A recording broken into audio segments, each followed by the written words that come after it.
अरे भैया तुम्हें कब से क्या मळमळतनी जळजळतनी ढवळतनी कळमळतनी विभळतनी तळमळतनी. याकुल्ट के 6.5 बिलियन गुड बैक्टीरिया डाइजेशन को इम्प्रूव. म्हणजे आपण सारखं बोलतो ना की गट हेल्थ आपण असंही म्हणतो की तो सेकंड ब्रेन आहे. काय इम्पॉर्टन्स आहे त्या गट हेल्थचा आणि ते इम्युनिटी सोबत कसं कनेक्टेड आहे? नॉर्मल शीचा रंग जो असतो तो ब्राऊन असतो. तुम्हाला जर पिवळी शी होत असेल म्हणजे तुमचं डायजेशन नीट नाहीये. जी बाळं अशी नॅचरल बर्थ ज्यांचा होतो वर्सेस ज्यांचं सी सेक्शन होतं त्यांचा गट मायक्रोबायोम वेगळा असतो. अगदी मेंटल हेल्थ असू दे, स्टॅमिना असू दे, या सगळ्या गोष्टीला गट हेल्थ सोबत कनेक्ट करतात. हे कशा प्रकारे कनेक्टेड आहे? इट्स डायरेक्टली को रिलेटेड. मला प्रचंड स्पायसी फूड आवडतं आणि सगळे म्हणतात की स्पायसी फूड चांगलं नाहीये गट हेल्थसाठी. तर्रीवाला तिखट खाते आणि मला एकदम छान म्हणजे मग आता उद्या पोट साफ होईल. ते पोट साफ नसतं होत, ते बोंबलतंय की बाबा असं करू नका. एका व्यक्तीने अर्धा किलो भाजी खाल्लीच पाहिजे. रवा हा गव्हाचा पदार्थ असतो. अनेक जण विसरतात हे. ते म्हणतात आम्ही मैदा नाही खाते, गव्हाची पोळी खातोय किंवा गव्हाची पोळी आणि मैदा बंद केलाय पण मी उपमा खाल्ला. झोपेचा आणि गट हेल्थचा काही संबंध असतो का? जेवणानंतर पाणी प्यायचं का जेवणाआधी पाणी प्यायचं का जेवणामध्ये पाणी प्यायचं? म्हणजे मुलींना पिरियड्सच्या काळात त्यांचं गट हेल्थ डिस्टर्ब होतं, त्या काळात काय केलं पाहिजे? ते ब्लोटिंग किंवा चेंज इतका असतो इन द युट्रस की ते ऑरेंजच्या साईजचं जे तुमचं युट्रस असतं ते साधारणपणे मस्कमेलन खरबुजाच्या साईजचं होतं. स्पेशली बिअरच्या बाबतीत लोक म्हणतात बिअर पिली की दुसऱ्या दिवशी पोट साफ होतं. ते पोट साफ नाही होत. ते तुमचं शरीर बिचारं ओरडत असतं की हे काय केलं. ब्लॅक कॉफी प्यायल्याने तुमचं गट हेल्थ इम्प्रूव्ह होतं. गट हेल्थ बद्दलचं असं कुठलं मिथ तू ऐकलंय जे क्रॅप आहे? ॲपल सायडर विनेगर पिऊन गट हेल्थ इम्प्रूव्ह होतं.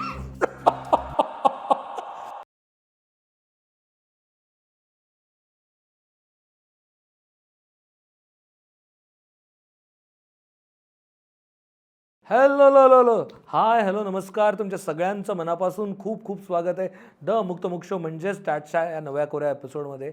आणि आज आम्ही दोघं खूप एक्सायटेड आहोत कारण मुक्तमुक्तची फेवरेट आपल्या सगळ्यांची थॉर अमिता गद्रे आज आपल्यासोबत. दरवेळी काय आज ती खूप महत्त्वाच्या विषयांवरती हातोडे मारणार आहे. ते आपण आत्ता जर बघितलं सगळीकडे तर बऱ्याचदा आपण गट हेल्थबद्दल बोलतो, आतड्यांच्या आरोग्यांबद्दल बोलतो की पचनसंस्था, हे खाल्ल्याने पोट साफ होतं, हे खाल्ल्याने पोट अवघड जातं आहे, बाहेरचं खाल्ल्याने हे होतं, सकाळी गरम पाणी प्या हे होतं, त्याच्यात पाण्यात ते टाकून ठेवा, हे असं 100 गोष्टी असतात आजूबाजूला. कोणी ना कोणी काहीतरी सांगतं दही खा, दही खाऊ नका, जेवणाच्या आधी पाणी प्या, जेवणानंतर पाणी प्या, पाणी पिऊच नका किंवा फक्त पाणी प्या, 6 तास खा, 8 तास खाऊ नका, 14 तास खा. असं सतत काही ना काहीतरी वेगवेगळे आपल्याला तंत्रमंत्र कळत असतं आजूबाजूला गट हेल्थच्या रिलेटेड. आणि कळत नाही की नक्की काय आहे आणि प्रत्येकाला काय सुटेबल आहे. गट हेल्थ म्हणलं की समजून घेणं खूप अवघड होतं आणि सगळ्यात भीती आहे आणि प्रत्येक त्याच्या आता गोळ्या मिळतात, टॅबलेट्स मिळतात. सो ह्या सगळ्या गोष्टींवरती हातोडा मारायला आपल्या सगळ्यांची आवडती क्लिनिकल न्यूट्रिशनिस्ट अमिता गद्रे आपल्यासोबत आहे. तुमचं खूप खूप स्वागत आहे. थँक्यू. मला इतकं असं प्रत्येक वेळेस एपिसोड केले की आपण जे पर्सनल चाललोय ना, म्हणजे मी गट इश्यूजसाठीच अमिताकडे जातो आणि आता त्याच्याच वरती आपण एपिसोड करतोय. तर बोलूया तर माझ्या प्रॉब्लेम विषयी. Welcome to our personal counselling guys. एकतर ना आता सतत सोशल मीडियावरती ना, म्हणजे मला नाही वाटत एक 10-12 वर्षांपूर्वीपर्यंत लोकांना गट हेल्थ आणि त्याच्याबद्दल एवढं माहिती होतं, पण आता सगळ्यांनाच असं वाटतं की आपल्याला गट हेल्थ इश्यूज आहेत. आणि मग कसं गट इज सेकंड ब्रेन वगैरे वगैरे लोक आपण गोष्टी ऐकतो आणि मग एकदमच लोक मग खूप काळजी घ्यायला लागतात, मग हे करायचं ते करायचं.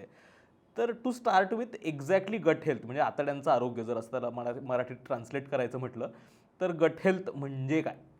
आपल्या मोठ्या आतड्यात सगळ्यांच्याच एक अशी एक कॉलनी असते बॅक्टेरियाची लार्जली. त्याच्यात दुसरे पण इतर मायक्रोब्स पण असतात, ईस्ट फंगाय असे वेगवेगळे पण असतात, पण जास्त बॅक्टेरिया असतात त्याच्यात. असे प्रत्येकाच्या मोठ्या आतड्यात इनफॅक्ट पूर्ण डायजेस्टिव्ह सिस्टम पूर्ण शरीरात म्हणजे not just there in every organ असे अवेलेबल म्हणजे दिसतात आपल्याला. त्यांचं आरोग्य अच्छा, हे म्हणजे आपल्या गट हेल्थचं आरोग्य किंवा आपलं आरोग्य असं म्हणता येईल. सो एसेन्शियली ही जी कॉलनी आहे बॅक्टेरियाची किंवा मायक्रोब्सची त्याला गट मायक्रोबायोम म्हणतात आपला. आणि तो खूप युनिक असतो. म्हणजे जसं आपलं फिंगरप्रिंट प्रत्येकाचं युनिक आहे की नाही, तसंच प्रत्येकाचं गट मायक्रोबायोम पण खूप युनिक असतं. वाव. इंडिव्हिज्युअल असतं खूप. Okay. आणि गंमत अशी की आपण हा गट मायक्रोबायोम जो असतो त्याचं जी सुरुवात असते म्हणजे स्टार्टर कल्चर म्हणता येईल, दही आपण लावताना कसं थोडंसं विरजण घालतो, तर तसं थोडंसं विरजण हे आपण बाळ जन्माला येतं तेव्हापासून त्याच्यात असतं. So we are born with a gut microbiome, okay. All of us. Okay, in fact आईच्या पोटात जेव्हा बाळ असतं तेव्हापासूनच त्याचं स्वतःचं एक गट मायक्रोबायोमची सुरुवात तिथपासूनच होते. कारण बाळाच्या तोंडात ॲम्निओटिक फ्लुइड थोडं थोडं जातं आणि आईच्या थ्रू पण त्यांना बाळाला एक्सपोजर मिळतं फिटसला, आणि त्यामुळे त्याचं ते it's born with the gut microbiome. Plus जेव्हा जन्म होतो बाळाचा तर तेव्हा पण पासिंग थ्रू द सर्विक्स त्याच्यातनं पण त्यांचं गट मायक्रोबायोम त्याच्यातनं पण त्यांना अजून बॅक्टेरिया किंवा ओव्हरऑल मायक्रोबायोम मिळत जातं. त्यामुळे जी बाळं अशी नॅचरल बर्थ ज्यांचा होतो वर्सेस ज्यांचं सी सेक्शन होतं त्यांचा गट मायक्रोबायोम वेगळा असतो. फरक असतो त्याच्यात. कारण एक जे आहे ते pass through the mother's canal and the other baby ते डायरेक्ट त्यांना काढलं ना बाहेर, तर त्यामुळे ते एक्सपोजर नाही झालं, त्यामुळे अमुक त्यांच्यात बॅक्टेरिया जे असतात ते वेगळे असतात असं. So this is very interesting. कारण आपल्याला असं वाटतं की आपण जे आपल्याला एक्सपोजर झाल्यावरच की म्हणजे साधारण जन्माला आल्यावर काही वर्षांनंतर मे बी मिळत असतील आपल्याला, पण हे आपण जन्मापासूनच आपल्यात असतात गट मायक्रोबायोम. आणि तू जे म्हणालास ना की हल्लीच जास्त ह्याचं म्हणजे बोलायला लागलेत सगळे त्याच्याबद्दल, ते का? कारण मुळात गट मायक्रोबायोमचं जे हे सायन्स आहे म्हणजे गट हेल्थ सायन्स जे आहे हे खूप नवीन आहे. Okay.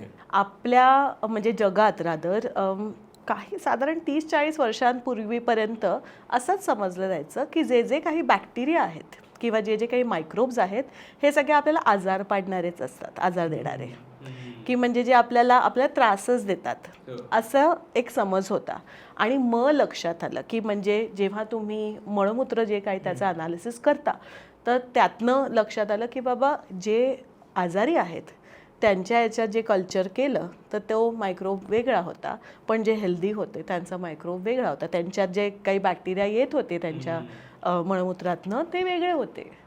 So then that is when they first establish की मग ह्याचा अर्थ हा की प्रत्येकातच आपल्यात आहे. आपल्या मोठ्या आतड्यात सगळ्यात जास्त मोठा गट मायक्रोबायोम, मोठा म्हणजे तेवढं सगळ्यात जास्त कॉलनी.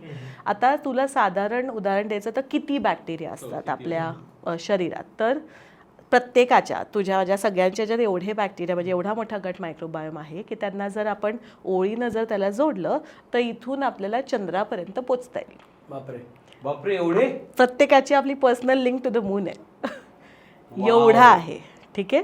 इवन आपण जर असं बघितलं तर स्टँडर्ड स्टूल आपण जे रोज सकाळी पोट आपलं साफ होतं तर प्रत्येकाचं त्या शीचा स्टूलचा 60% 60% हे बॅक्टेरियाच असतं.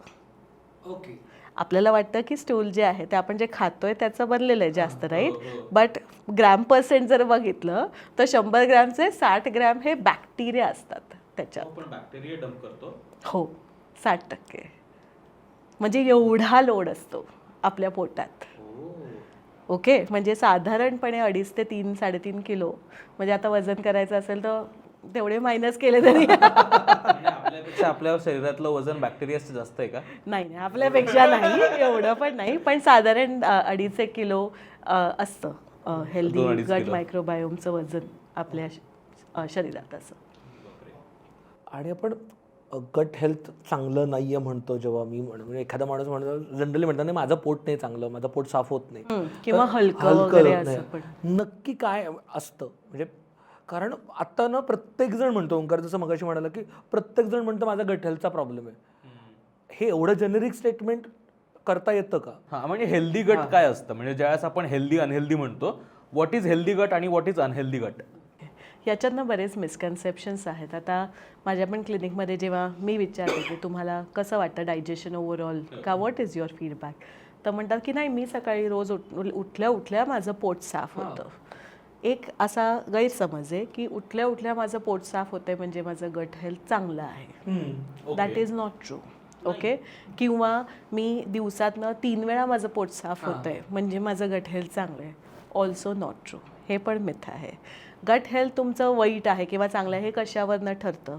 एक तर तुमची तब्येत ओव्हरऑल आणि तुमचं स्टूल टाईप, म्हणजे तुम्हाला शी कशी होती आहे यावर ठरतं. मग ती उठल्या उठल्या लागो किंवा दिवसातनं केव्हा पण तुम्हाला लागो, म्हणजे जायला लागलं तरी त्यांनी दॅट डझंट मॅटर. ते अजिबात कुठल्याही प्रकारे फॅक्टर नाही आहे की तुम्हाला सकाळी उठल्या उठल्या पोट साफ करायला लागलं म्हणजे काही महान तुम्हाला होतं आहे असं काही. पण इंडियन पॉप्युलेशनमध्ये आपण बिकॉज आपल्या डाएटमध्ये ओव्हरऑल जास्त प्लांट बेस्ड डाएट आहे आपलं आणि जास्त म्हणजे व्हेजिटेरियन डाएट आहे. आपण मांसाहार जे करतात मांसाहार ते पण त्याप्रमाणे त्या तुलनेत कमीच खातात, एवढं काही नॉनव्हेज खात नाहीत. त्यामुळे आपलं जनरली रोज सगळ्यांना होते, जायला लागतं असं. काहींना रादर काहींपेक्षा अनेक लोकांना मोर दॅन वन्स जायला लागतं. ठीक आहे, पण त्यांनी काही अजिबात ठरत नाही तुमचं की म्हणजे पोट साफ होतंय नाही होतंय का, जड आहे पोटनं हलकं आहे पोट, हे त्याला सायन्समध्ये काही जागा नाही आहे.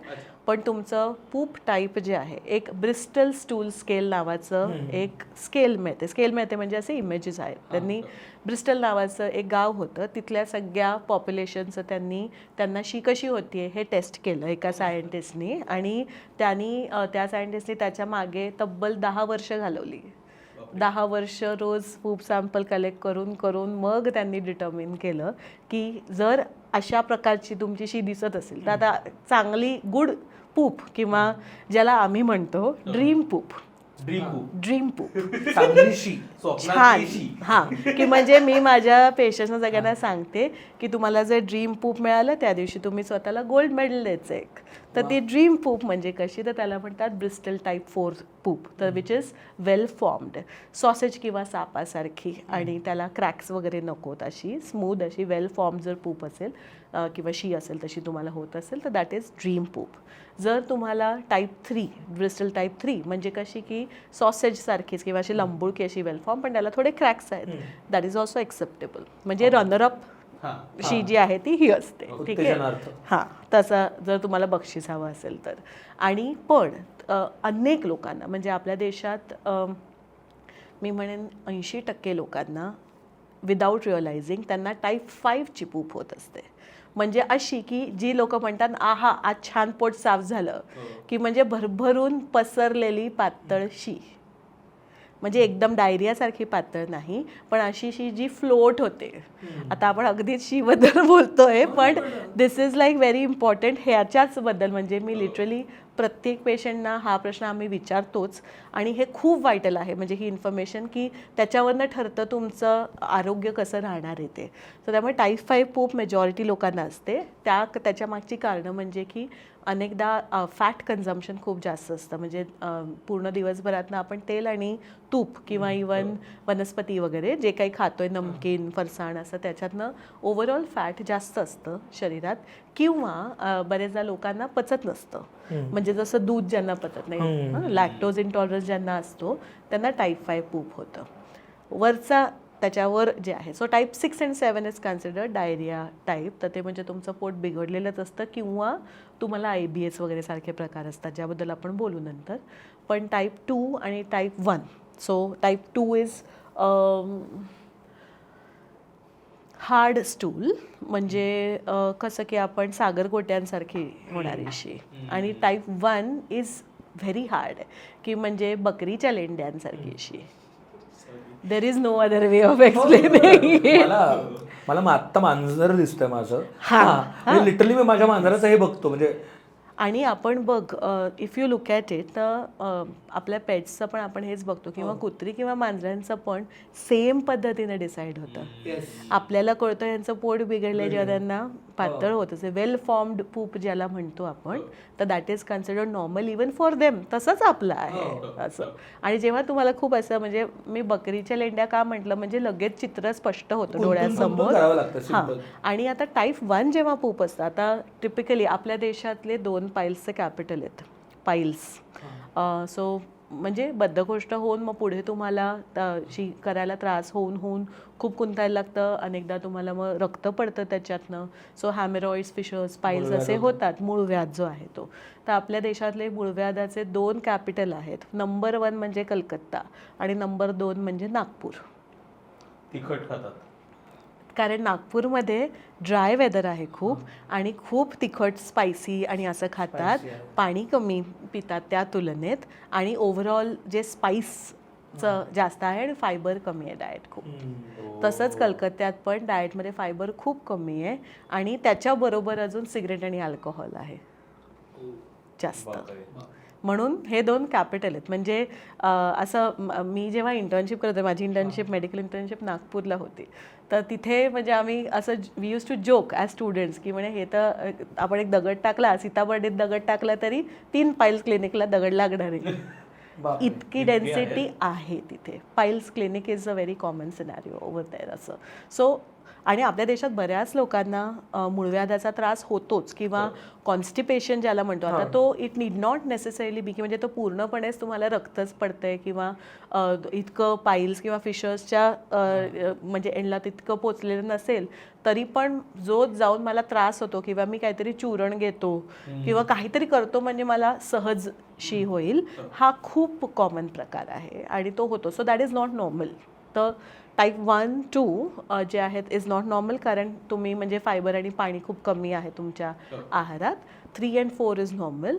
टाईप 5 जे आहे त्याच्यात फॅट जास्त असतं, फायबर कमी आहे अगेन इन दॅट इज वेल. आणि 6 आणि 7 म्हणजे तुम्हाला काहीतरी आयदर अपचन होते. अपचन ज्याला म्हणतात ना लोक, कन्फ्युज्ड टर्म्स वापरतात की आपल्याला बद्धकोष्ठ असेल तरी पण अपचन म्हणतात लोक, पण तसं नसतं. अपचन म्हणजे जेव्हा तुमच्या शरीराला जे तुम्ही खाताय ते पचवता येतच नाही.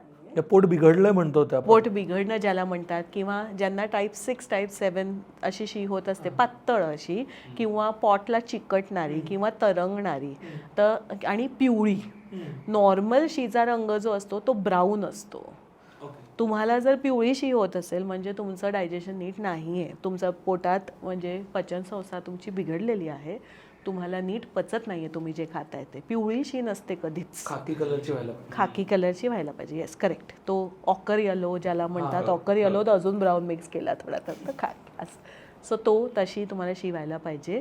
काळी लाल ही पण नाही, म्हणजे तुम्हाला इंटरनली काहीतरी तुम्हाला इंजरी झाली किंवा हॅमरॉइड्स असतात तेव्हा रक्त येतं असं. So that is the classification. आणि अजून एक त्याच्यात म्हणजे हे एक तर झालं की शी काय पद्धतीची होते त्याच्यावरनं गट हेल्थ कळते. खूप लोकांना गॅसेस असतात आणि गॅसेसचा खूप मोठा इश्यू असतो. तर किती नॉर्मल आहे गॅसेस असणं आणि ते डिफाईन करतं का तुमची गट हेल्थ? फर्स्ट फॅक्टर म्हणजे गट हेल्थ डिफाईन करताना सगळ्यात आधी काय बघितलं जातं की तुमची शी कशी तुम्हाला होतीये ना, किती वेळा होतीये आणि त्याचा रंग. हे 3 फॅक्टर्स. ठीक आहे. तुम्हाला अगदी जर काहींना 3 दिवसातनं एकदाच होत असते शी तर that is abnormal, especially depending on the race. म्हणजे इंडियन पॉप्युलेशनमध्ये तुम्हाला दिवसातनं एकदा जर झाली तर मग तुमचे कॉन्स्टिपेशन चान्सेस कमी असतात. So that is the first layer. मग बघितलं जातं की तुम्हाला तुमचं वजन काय आहे. म्हणजे कारण ज्यांचं वजन जास्त असतं त्यांना सुद्धा कॉन्स्टिपेशन असतं युजली असं. तर ते वजन वगैरे किंवा तुमचे बाकी पॅरामीटर्स काय आहेत, कारण गट हेल्थचा त्यावरही खूप इम्पॅक्ट असतो. तुमच्या इम्युनिटीवर वरचेवर आजारी पडताय का तुम्ही, किंवा तुमचं ESR, CRP असे मार्कर्स असतात, इन्फ्लमेटरी मार्कर्स. तर तसे पण सगळे बघितले जातात जर तुम्ही ब्लड टेस्ट केलेली असेल तर. गॅसेसचं जर म्हटलं तर गॅसेस इज खूप नॉर्मल असतं. म्हणजे अगदी बाळांना सुद्धा होतात गॅसेस. आता बाळं काही असं वेगळं करतात का काही, म्हणजे ब्रेस्टफेड बेबीज जे असतात तर त्या काय आईचंच दूध पित असतात, त्यांना मग का गॅसेस होतात, कारण ते नॉर्मल असतात गॅसेस होणं. पण तुम्हाला जर इतके जास्त गॅसेस होत असतील की त्यांनी तुम्हाला असं पोट असं तड लागल्या सारखं वाटत असेल किंवा जड टणक होतंय किंवा इतकं की मला श्वास नाही घेता येते असं जर होत असेल, किंवा तुमच्या कामात अडथळा येत असेल, म्हणजे आता सारखेच जर तुम्हाला गॅसेस व्हायला लागले तर तुम्हाला उठून उठून बाथरूमला जायला लागणार आहे, किंवा कारण आपल्याकडे काही ते नॉर्मल इतकं मानलं नाही जात. काहींना गॅसेसना खूप वास येतो. तर आता हा टिपिकली म्हणजे न्यूट्रिशन पार्लन्समध्ये त्याला आम्ही बॉडी बिल्डर्स फ्लॅट्युलन्स म्हणतो. बॉडी बिल्डर्स फ्लॅट्युलन्स म्हणजे काय की जेव्हा अचानक तुम्ही खूप प्रोटीन इंटेक तुमचं वाढवता ओके.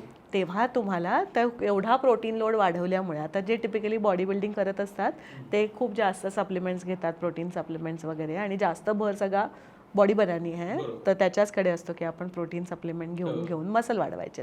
मग इन दॅट सिनॅरिओ मध्ये त्याचं जे डिकम्पोजिशन तुमचे बॅक्टेरिया करतात तर त्याच्यामुळे तुम्हाला खूप घाण वास आला. त्याला म्हणतात इवन कीटो डाएट करणारे पण तो त्याला रूम क्लिअरिंग फॅट्स असं की तिथे जर तुम्ही कोणी पादलात तर ते कोणी त्या खोलीत थांबूच नाही शकणार असं. Room clearing fats is a very common symptom हे किटो आणि बॉडी बिल्डर्समध्ये.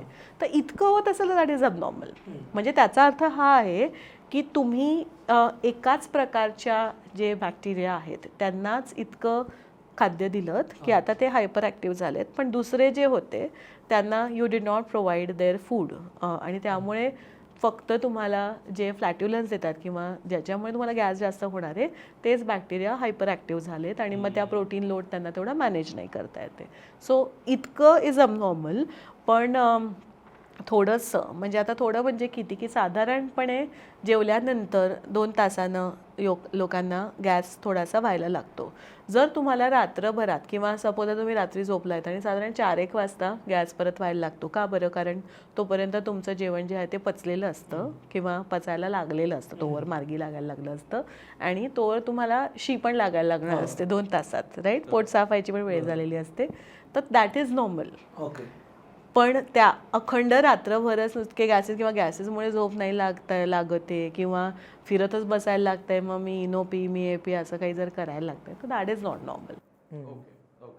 आणि ढेकरचं काय कनेक्शन असतं का याच्याशी? ढेकर ही युजली जे खूप पटकन जेवतात त्यांना येते, म्हणजे फास्ट इटर्स जे असतात त्यांना येते. आणि काहींना म्हणजे जसं काउज मिल्क प्रोटीन अलर्जी जर असेल तुम्हाला, CMP अलर्जी म्हणतात त्याला, तर काउज मिल्क प्रोटीन अलर्जी असेल किंवा लॅक्टोज इंटॉलरन्स ज्यांना असतो खूप जास्त. लॅक्टोज म्हणजे काय? दूध आणि दुग्धजन्य पदार्थात लॅक्टोज असतं. ते जर तुम्हाला पचवता येत नसेल तर तुम्हाला हा त्रास होतो. आता लॅक्टोज इंटॉलरन्सची पण मजा म्हणजे की आपल्या सगळ्यांमध्येच लॅक्टेज हे एन्झाईम जे असतं की जे लॅक्टोज नावाच्या साखरेला, दुधातल्या साखरेला त्याला ब्रेकडाऊन करतं, त्याला डायजेस्ट करतं, त्याचं पचन करतं. सगळ्यांमध्येच आपला जो जीन असतो लॅक्टेज एन्झाईमचा तो साधारणपणे 12 वर्षाच्या नंतर आपला तो जीन स्विच ऑफ होतो म्हणजे आपल्या शरीरात लॅक्टेजचं प्रमाणच कमी व्हायला लागतं. काहींमध्ये ते खूप लवकर बंद होतं, काहींमध्ये नंतर बंद होतं. त्यामुळे युजली आपल्यात हे पण बघायला मिळतं की साधारणपणे पेरिमेनोपॉझल बायका झाल्या की म्हणजे 40 नंतर पुरुषांमध्ये पण बघायला की लहानाचे मोठे आम्ही दूध पिऊन झालो आणि आता आम्हाला पचत नाही. तर हे का होतं? कारण तोवर त्यांचं ते लॅक्टेज पूर्णपणे बनले. म्हाताऱ्या माणसांना दूध नाही पचत. हां, तर ते का होतं? कारण लॅक्टेज तोवर बंद झालेलं असतं आणि त्यामुळे तुम्ही जर लॅक्टोज घेतलं तर मग तुमचं पोट बिघडतं. मग त्याच्यामुळे पोटात गुडगुड होतं किंवा जर जसं काहींना तुम्ही दूध म्हणजे कोल्ड कॉफी वगैरे काही प्यायलात असं तर लगेच शी करायला जायला लागतं. बऱ्याचशा म्हाताऱ्या माणसांना पनीर नाही आवडत त्याच्यामुळे, कारण ते पनीर खाल्लं की असं आपल्याला काहीच त्रास नाही होत जनरली. त्यांना असं होतं की नाही पनीर पचत नाही मला, ते जड असतं. हो, आता तू आपल्यालाच काही त्रास होत नाही आत्ता म्हणतोयस, 5 वर्षांनी बघ बदलू शकतं. मला आवडतं पनीर. हो, आवडतं, ती चांगली गोष्ट आहे, पण हे बदलू शकतं असं. आणि आता आपण दुधाबद्दल बोललो ना, तर ज्यावेळेस आपण काय दुधाबद्दल बोलतो, ग्लुटनबद्दल बोलतो, मैद्याबद्दल बोलतो, अशा काही गोष्टी ऐकल्या ना की आपल्याला माहिती असतं की ह्यांना गटसाठी चांगल्या नाहीत. तर असा गटसाठी चांगल्या नसलेल्या अशा कुठल्या गोष्टी आहेत? बघ, दूध जे आहे किंवा पनीर जे आहे हे गटसाठी चांगलं नाही असं नाही आहे. अच्छा, असं अजिबात नाही आहे. आपल्याला जर त्यांनी काही त्रास होत नाही आहे तर आपण ते घेऊ शकतोय. पण मेजॉरिटी अडल्ट्सना, इनफॅक्ट दही तर is a very good source. आता दूध पचत नाही पण दही पचतं. का बरं? कारण दह्यातले जे मायक्रोब्स असतात त्याच्यातले जे लॅक्टोबॅसिला आहे त्यांनी ऑलरेडी ते लॅक्टोज खाद्य म्हणून वापरून टाकून त्याला संपवलेलं असतं किंवा कमी असतं दह्यात लॅक्टोज. ओके, त्यामुळे अनेक वेळा हे लॅक्टोज इंटॉलरन्स जे आहे हे डोज रिस्पॉन्सिव्ह असतं की आपण किती घेतोय. आता तू खूप लोकांचं असं ऐकलं असशील की मला 2 कप चहाच्या वर मी प्यायलो तर माझं पोट बिघडतं. म्हणजे त्यांना साधारण 40 ml वर जर ते दूध प्यायले तर त्यांना तो डोस वाढतो ना त्यांचा थ्रेशोल्ड, म्हणून त्यांना त्रास होतो. किंवा दही खाल्लं तर काही त्रास नाही होत, ताक प्यायला तरी त्रास नाही होत, पण दूध मला पचत नाही असं, कारण दुधात प्युअर लॅक्टोज येतं तसं येतं. सो म्हणजे दूध किंवा दही किंवा ताक, उलट ताक दही तर तुमच्या गट हेल्थसाठी खूप चांगले आहेत कारण ते प्रोबायोटिक आहेत. पण म्हणजे असं काही ते वाईट आहे अशातला अजिबात प्रकार नाही आहे. पण तुम्हाला जर ते पचवता येत नसेल तर त्यामुळे कसं होतं की इमॅजिन की हे जे गट मायक्रोबायोमबद्दल मी बोलतेय की एक असा वर्ग आहे, वर्गात सगळी मुलं बसलेली आहेत, ठीक आहे. आता काही जी आहेत ती हुशार मुलं आहेत, शहाणी मुलं आहेत, नीट अभ्यास करतायत आणि काही आहेत ती द्वाड आहेत, ते कोणाला अभ्यास करू देत नाही आहेत, ठीक आहे. आता आपण जर जे अल्ट्रा प्रोसेस्ड फूड आहे किंवा म्हणजे पॅकबंद जे जंक ज्याला म्हणतो की खूप हाय कॅलरी फूड आहे, ज्याच्यात साखर जास्त आहे, ज्याच्यात तेल जास्त आहे, असेच पदार्थ जे जास्त खात बसलो तर ते कोणाचं नाही, त्या द्वाड मुलांचं. मग ते त्यांचा नंबर वाढतो. मग ते काय करतात, तो वर्गातले ते टीचर आहेत किंवा वर्गाचं काम होऊच देत नाहीत आणि मग दॅट इज हाऊ तुमचा गट डिसबायोसिस होतो की गट इम्बॅलन्स होतो, गट मायक्रोबायोम, ठीक आहे. आणि त्याच वर्गातले जे गुणी मुलं आहेत की ज्यांनी छान सगळं काम करण्यात अभ्यास करणार आहेत, त्यांचं खाद्य असतं फायबर. फायबर हे तुम्हाला भाजी, पल्सेस, होल ग्रेन्स, फळं ह्याच्यातनं मिळतं. आणि त्यांना या अल्ट्रा प्रोसेस फूडनी पण त्यांना त्रास होतो. एक त्रास होत होतं की बाकीचे इतर मुलं ती वाढतात जास्त, आणि दुसरा होत असतं की it's actually sort of toxic for them, म्हणजे ते वाढू नाही शकत त्याच्या प्रेझेन्समध्ये. असं ते उपाशी मरतात ना, उपाशी मरतात असं. मग आता असं जेव्हा डिसबायोसिस होतं तर तेव्हा तुम्हाला त्रास व्हायला लागतो असं. आणि लॅक्टोज जे आहे, तर लॅक्टोज जर तुम्हाला पचत असेल तर काही प्रॉब्लेम नाही आहे, पण तुम्हाला पचत जर नसेल तर मग परत ह्या क्लासरूमला येऊन ते काय करतं की बाहेरून दार ठोकठोक बसवल्यासारखं त्यांचं जे एन्व्हायरमेंट आहे ते खराब करतं लॅक्टोज. त्यामुळे त्यांना ते काम नाही करतात. त्यामुळे डिरेक्टली काही लॅक्टोज खराब आहे अशातला भाग नाही आहे, पण इंडिव्हिज्युअल असतं तुम्हाला पचवता येते की नाही. आणि ग्लुटनबद्दल बोललं होतं. सो गहू जे आहे ते, तर गव्हाचं तेच होतं की अनेक वेळा हे जे आपण पॅकबंद किंवा जंक फूड खातो त्याच्यात मैद्याची बनलेले असतात ते, ठीक आहे. मग आता मैदा बाय इटसेल्फ वाईट आहे अशातला भाग नाही आहे काही, हां, पण तो कुठल्या रूपात तुमच्या ह्याच्यात येतोय. आणि प्लस काही जणांना जे आहे ना त्यांना ग्लुटनची सेन्सिटिव्हिटी असते. जसं मी म्हटलं लॅक्टोजची सेन्सिटिव्हिटी आहे, तशी काहींना ग्लुटनची सेन्सिटिव्हिटी असते. म्हणजे कसं की ग्लुटेन म्हणजे काय? हां, गुड क्वेश्चन. ग्लुटन म्हणजे गव्हातलं एक प्रोटीन असतं की ज्याच्यामुळे गव्हाची असं आपल्याला पोळी लाटता येते किंवा चिकटपणा ज्याच्यामुळे येतो, तर तो त्याला ग्लुटन म्हणतात. ओके. आता काही जणांना ग्लुटनची सेन्सिटिव्हिटी असते आणि काहींना असतं की पूर्ण अलर्जी असते. अलर्जी ज्यांना असते त्यांना सिलियाक डिझीज असतो की म्हणजे त्यांनी जर गव्हाचा पदार्थ कुठलाही, म्हणजे अगदी रवा वगैरे जरी खाल्ला त्यांनी, बाय द वे रवा हा गव्हाचा पदार्थ असतो, अनेक जण विसरतात हे. ते म्हणतात आम्ही मैदा नाही खाते, गव्हाची पोळी खातोय किंवा गव्हाची पोळी आणि मैदा बंद केलाय, पण मी उपमा खाल्ला हे मी कायम करतो. हां, किंवा दलिया पण हे ब्रोकन व्हीट असं आहे, गव्हाचंच असतं बनलेलं ते. त्यामुळे ते पण नाही खाल्लं पाहिजे जर तुम्हाला ॲलर्जी आहे, सिलियाक डिझीज जर आहे तर, कारण त्याच्यात तुमचं एकदम तुम्हाला ते सहनच नाही होणार आहे. सेन्सिटिव्हिटी जेव्हा असते की थोडं, जसं मी म्हटलं लॅक्टोज पण थोडं खाऊन चहातलं चालतंय, नुसतं दूध प्यायलं तर नाही चालत आहे, तसंच तुम्हाला घरच्या पोळीतलं चालतंय गव्हाची होल व्हीट जर असेल तर, कारण त्याच्यात ग्लुटन कमी आहे. पण त्यातलं फायबर काढून टाकलं की मैदा खाऊन मला पोट बिघडतं माझं. त्यामुळे अशीही खूप लोक असतात. म्हणूनच खपली गहू खाल्लं की जरा बरं वाटतं, कारण त्यात थोडं फायबर जास्त असतं. जास्त म्हणजे सेमच असतं, खपली गव्हात आणि रेग्युलर गव्हात फायबर सेमच आहे, काही खूप काही फरक नाही आहे त्याच्यात, अगदी 19-20 असा तेवढाच फरक आहे. पण तुम्ही घरची पोळी जेव्हा आपण होल व्हीट जेव्हा खातो वर्सेस मैदा की ज्याच्यात ते फायबर चाळून काढून टाकलेलं असतं ते, त्यामुळे तो पूर्ण त्याच्यात मग ऑब्व्हियसली त्याचं कॉन्सन्ट्रेशन वाढतं, कारण प्रोटीन कुठे जात नाही, ते ग्लुटेन प्रोटीन, त्याचं कॉन्सन्ट्रेशन वाढण्यामुळे मग तुम्हाला त्रास होतो. त्यामुळे बरेचदा पेशंट्स असे म्हणतात की आम्ही बाहेरची पावभाजी खाल्ली की आम्हाला कॉन्स्टिपेशन होतं, पण आम्ही घरची पोळी खाल्ली की आम्हाला त्रास नाही होत. त्याचा अर्थ हा का की त्यांना ग्लुटेन अलर्जी आहे? नाही, पण त्यांना तो फायबर कमी झाल्यामुळे त्रास होत असतो. आणि मग आता बऱ्याच जण चपाती करताना किंवा पोळी करताना त्याच्यात चोथा घालायला चालू केला आता लोकांनी, सो त्यांनी फरक पडतो का? ब्रँड चोथा जो आहे तो तुम्ही अजून ॲडिशनल फायबर घालताय ना. बरं झालं. सिलियम हस्क का काय काय टाकतात? सिलियम हस्क वेगळा आहे, व्हीट ब्रँड वेगळा असतो. सिलियम हस्क म्हणजे सत इसबगोल, इसबगोल, हां, सत हे तर ब्रँड आहे, पण इसबगोल हे सिलियम हस्क आहे. आणि व्हीट ब्रँड जे आहे गव्हाचं चोथा आहे. Both are fine to have. तर ते टाकून करू शकतो. हो हो अगदी करू शकता, कारण ते फायबर जे तुम्ही ॲड करता तर ते that is what is prebiotic. मला ॲक्च्युली ह्याच्यावरतीच यायचं आहे. मगाशी ना तू बोलता बोलता दही आणि त्याच्यानंतर लॅक्टोज फ्री दही काय असतं? आजकाल मार्केटमध्ये यायला लागलं लॅक्टोज फ्री दही. म्हणजे त्याच्यात अजून ऑलरेडी दह्यात जे आहे त्याच्यात कमी असतं, पण शून्य नसतं ते झालेलं.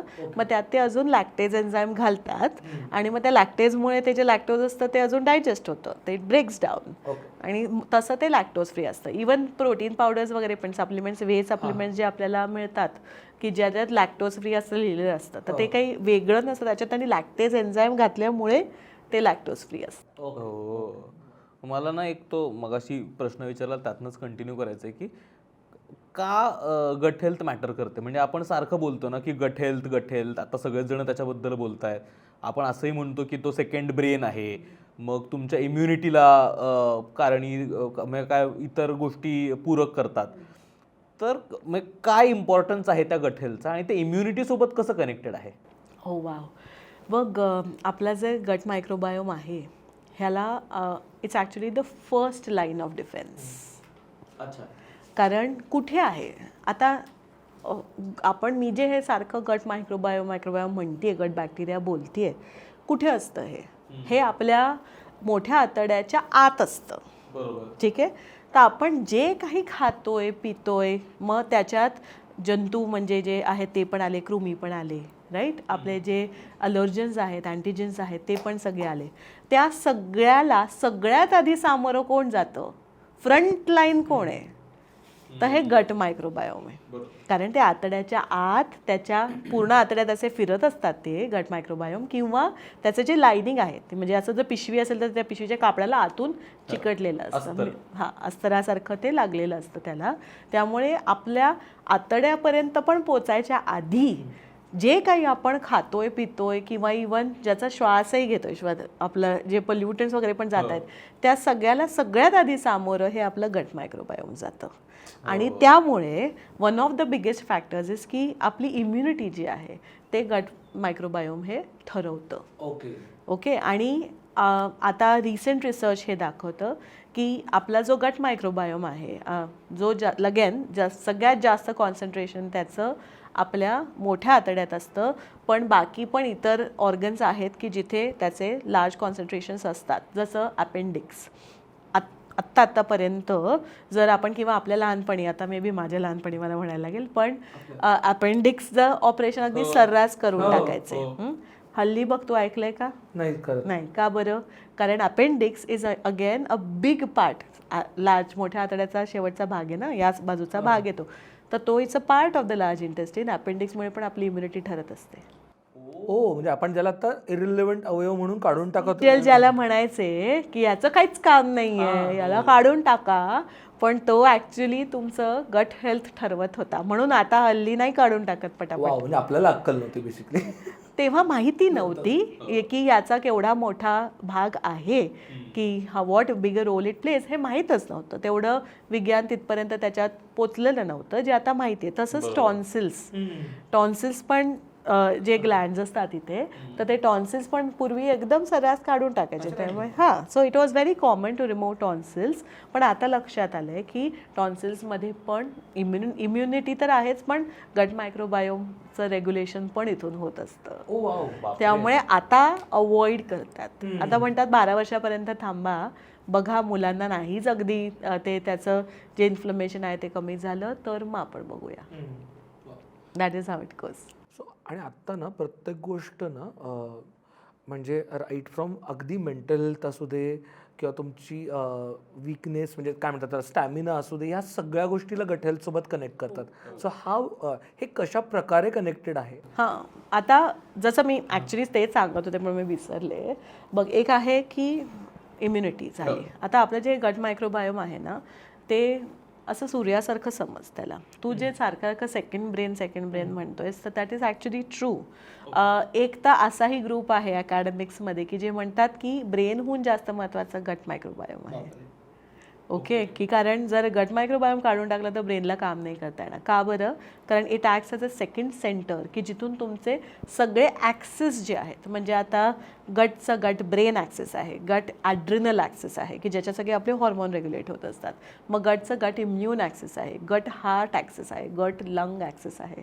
So this is how your gut health is impacting every aspect of your health. की म्हणजे तुम्ही जर तुमचं गट हेल्थ नीट नसेल तर आता तुला साधं उदाहरण द्यायचं म्हणजे की जर तुमचं गट हेल्थ नीट नसेल, म्हणजे जर तुम्हाला नीट शी होत नाही आहे, तुमचं पोट डायजेशन जर इम्प्रॉपर आहे, तशा व्यक्तींमध्ये डिप्रेशन अँझायटी याचं प्रमाण जास्त असतं. It's directly correlated. आणि त्यांचं जेव्हा आपण डाएट बदलतो, त्यांचं डाएट त्याचा प्रोटीन फॅट सगळ्याचा बॅलन्स की म्हणजे फॅट हवं तेवढंच, गुड फॅट आणि फायबर वाढवून प्रोटीन तुमचं नीट बॅलन्स खाऊन जेव्हा आपण त्यांचं डाएट बदलतो तेव्हा सगळ्यात आधी ते काय सांगतात, आता माझी एनर्जी लेवल वाढली. करेक्ट. तुम्ही त्यांना काही एक्स्ट्रा एनर्जी देत नसता, कॅलरीज त्यांच्या वाढवत नसतो आम्ही त्यांचे कॅलरीज उलट कमी करत असतो आधीपेक्षा. मग एनर्जी कुठून वाढली? कारण दे स्टार्ट फिलिंग एनर्जेटिक. त्यांचं जे मेटाबॉलिझम आहे ते पूर्णपणे गाडीचा मायलेज सुधारलं. येस, मायलेजच फक्त नाही, पूर्ण ट्युनिंग सगळंच सुधारतं त्याच्यात. परफॉर्मन्स इम्प्रूव्ह होतो तुमचा. आणि म्हणून गट हेल्थकडे हल्ली खूप जास्त लक्ष दिलं जातं. कारण जर नाहीतर इट्स लाईक सेइंग की मी वरवरून अगदी गाडी चकचक केली पण खालून जर ते इंजिनच गडबड असेल तर काय उपयोग आहे. तर तसं that is the role it plays. आणि एक ते म्हणजे झोपेचा आणि गट हेल्थचा काही संबंध असतो का? खूप महत्त्वाचा विषय. बघ, झोपेचा सगळ्याशीच संबंध असतो. आपण जर झोपलो वेळेवर नाही वेळेवर म्हणजे खूप उत्तम प्रश्न आहे. प्रत्येकाचं इंडिव्हिज्युअली ठरवू शकतो, पण आपल्या सर्केडियन रिदमप्रमाणे की म्हणजे साधारणपणे तुम्ही 6 वाजता तरी उठाल आणि तुम्ही 9:30-10 पर्यंत झोपाल, असं that is how your circadian rhythm goes. Okay, तर त्याप्रमाणे तुम्ही जर झोपलात तर काय होतं, आपल्या शरीरात ना हे जे गट मायक्रोबायोम आहे तर त्याच्यात पण वेगवेगळ्या प्रकारचे मायक्रोबायोम असतात. म्हणजे सगळेच काही नुसतेच तिथे बसून अरे मजा बघतात असं नाही, प्रत्येकाला वेगवेगळा रोल असतो. वर्गात कसे काही मॉनिटर आहेत, काही नुसतेच लिहून घेत आहेत, असा भाग. जेव्हा आपण झोपतो तर झोपल्यानंतर आपल्या शरीरात एक असे मायक्रोबायोमचा एक सबसेट आहे की जो जाऊन आपल्या शरीरात जे जे काही टॉक्झिन्स आहेत तर त्याची सफाई करतं. ओके, मग आता जर मी झोपलेच नाही, माझं शरीर जर ॲक्टिव्ह स्टेटमध्ये जागत जर राहिलं तर त्याला हा सिग्नलच मिळत नाही की आता तुझी ड्युटी सुरू झाली आहे. आणि त्याला त्याचं काम संपवायला कमीत कमी 7 तास लागतात त्या ग्रुपला संपवायला. कळलं? मग आता तू जर नेटफ्लिक्स किंवा असं काही बघत किंवा वडेवर कारणामुळे तुम्ही रात्री जागत जर बसलात तर काय होणार आहे, तुमचा तो गट मायक्रोबायोम जो आहे त्याला सिग्नलच नाही मिळणार की आता तुम्ही जाऊन सफाई काय ती करू शकताय. मग तुम्ही सकाळी उठल्यावर ॲसिडिटी होणार, कारण जे एक्सेसेस होते ते त्याची सफाईच नाही झाली, जे एक्स्ट्रा बाईल होतं ते ठिकाणीच नाही लागलं. Okay, same principle also applies की जेव्हा तुम्ही कधी खाणं थांबवताय त्याला, कारण हे जे हा सेम जो गट आहे गट मायक्रोबायोमचा तर त्याच्यात तो शाब्दिक कोटी सो हा जो ग्रुप आहे तर त्याच्यात आपण खाणं थांबवल्याच्या 2 तासानंतर साधारणपणे त्याला सिग्नल मिळायला सुरू होतात की बाबा अभी तुम्हारी ड्यूटी का टाइम आने वाला है. आणि म्हणून म्हणतात की अगदी जेवायच्या म्हणजे उशिरापर्यंत एक तर जेवू नका आणि जेवल्या झोपू नका. वाव, काही बाबतीत पूर्वज बरोबर होते. अगदी. आणि आता जेव्हा आपण गट हेल्थबद्दल हे सगळं समजून घेतो तेव्हा अशा कोणत्या गोष्टी आहेत ज्या चांगल्या, म्हणजे what are the good things that we should do for gut health? Gut health सुधारण्यासाठी काय केलं पाहिजे? एक तर सुधारता येते का, म्हणजे खराब झालेली गट हेल्थ परत आणता येते का? म्हणजे ते मायक्रोब समजा जर काय गेलेच आणि आपण त्याला खूप दिवस बघितलंच नाही तर ते परत येतात का? किती छान प्रश्न विचारलास. बघ, आता हे जे गट हेल्थ आहे त्याला सुधरवता येतं. आणि कसं असतं की जसं मी मगाशी डिप्रेशनचं एक्झाम्पल दिलं, तर त्याच्यात का बरं काही आपण जर त्याच्यात तुमच्या आहारात बदल केले किंवा तुमच्या हॅबिट्समध्ये बदल केले तर तुम्हाला बरं का वाटायला लागतं? कारण सुरुवातीला जे तुम्हाला वर्गाचं एक उदाहरण दिलं ना, तर त्याच्यात ते जे चांगली मुलं आहेत, जी म्हणजे सुज्ञ मुलं म्हणता येतील, ती जी आहेत, तर त्यांना पटेल किंवा त्यांना काम करता येईल असं एन्व्हायरमेंट, असं वातावरण मिळत नसेल तर ते सुप्त होतात. पण ते निघून नाही जात वर्ग सोडून, ओके. थँकफुली. मग ते असे सुप्त फॉर्ममध्ये थांबलेले असतात त्या वर्गात, आणि हेच त्यांना त्यांचं चांगलं डाएट मिळायला लागलं की ते म्हणतात हे आता आपल्या आवडतं काय ते आलं, मग आता आपण जागे होऊया. This is how you improve your gut health. म्हणजे ते जात नाहीत निघून, ते रुसून बसतात किंवा ते म्हणतात आता आपल्या कामाचं काही येत नाही आहे आता, तर मग ते there is nothing to do, मग ते लाईक ॲक्च्युली डॉर्मंट होतात ते. ओके, म्हणून मी सुप्त म्हटलं की ते त्यांचं, तर मग ते ॲक्टिव्ह नाही राहत. मग ते बाकीचे जे सगळे गोंधळ घालतायत क्लासमध्ये, तांडव करतायत, त्यांच्यात ते अधेमध्ये जात नाहीत कारण त्यांना त्रास होतो त्याचा, म्हणून. So then they become dormant. पण त्यांना चांगलं डाएट दिलं. आता चांगलं डाएट त्यांच्यासाठी म्हणजे काय? एक आलं प्रोबायोटिक्स आणि प्रीबायोटिक्स. तर आता खूप असा गोड गैरसमज आहे की आपण गट हेल्थ इम्प्रूव्ह करायचं म्हणजे प्रोबायोटिक्स घेतले पाहिजेत तरच आपल्याला गट हेल्थ इम्प्रूव्ह होणार आहे. ठीक आहे, तर आता इंस्टाग्रामवरती तर खूप लोक असं सांगतात हो की म्हणजे हे घेतलं नाही तर मग काही खरं नाही. टॉप 10 गट हेल्थ काय, top 10 probiotic foods to improve your gut health. हां, तर आता त्याच्यात कसं आहे की जसं मी म्हटलं की आपण वी आर बॉर्न विथ दिस. तर आता बाळं कितीतरी 6 महिने तरी आपण त्यांना काही वेगळं काही देत नाही, ते दूधच पित असतात. ठीक आहे, किंवा अनेकदा बाळांना नाही, किंवा लहानाचे मोठे होत असताना पण ताकदही नसतात पित, काहीही प्रोबायोटिक नसतात देत. ठीक आहे, मग ते काही त्यांचं गट हेल्थ खराब होतं का? नाही. जर तुम्ही त्यांना बॅलन्स डाएट देत असाल तर काही तुमचं गट हेल्थ खराब होत नाही. का बरं? कारण जसं आपलं लिव्हर आणि किडनी, मी नेहमीच म्हणते ना डिटॉक्सच्या याच्यात, की लिव्हर आणि किडनी सक्षम आहेत तुमचं डिटॉक्स करायला. तुम्हाला वेगळ्याने काही अजून खाण्यापिण्याची गरज नाही डिटॉक्स करायला. तसंच ॲज सच जर आपण बघितलं तर गट हेल्थ इम्प्रूव्ह करायला मी फारसे काही वेगळ्यानी पदार्थ घ्यायची गरज नसते. आणि डेफिनेटली जे सप्लिमेंट फॉर्म्समध्ये येतात, की म्हणजे हल्ली खूप गोळ्या वगैरे मिळतात, गट क्लेन्झिंगचे काहीतरी किट्स मिळतात आणि असं बरंच काय काय मिळतं, भरपूर काही काय मिळतं हल्ली. तो एकदम खूप मोठं मार्केट झालंय ते. तर ते सगळा स्कॅम आहे. म्हणजे तुम्ही जे प्रोबायोटिकचे गोळ्या घेता, ओके, तर एक आहे प्रोबायोटिक्समध्ये पण एक आहे सप्लिमेंटल प्रोबायोटिक्स आणि एक आहे डायटरी प्रोबायोटिक्स, की म्हणजे आपण आहारातनं आपल्याला कशातनं प्रोबायोटिक्स मिळू शकतात.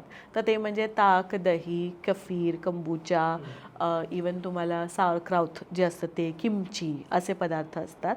तर त्यातनं आपल्याला, किंवा आपल्याकडे कांजी बनवतात.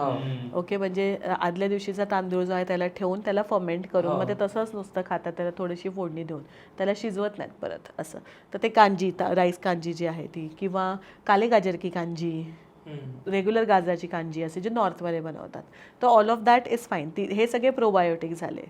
इथेच एक मिथ ब्रेक करायचं म्हणजे की लोकांना वाटतं की इडली, डोसा, ढोकळा, काही फर्मेंट आंबवलेले पदार्थ म्हणजे ते सगळे प्रोबायोटिक असतात.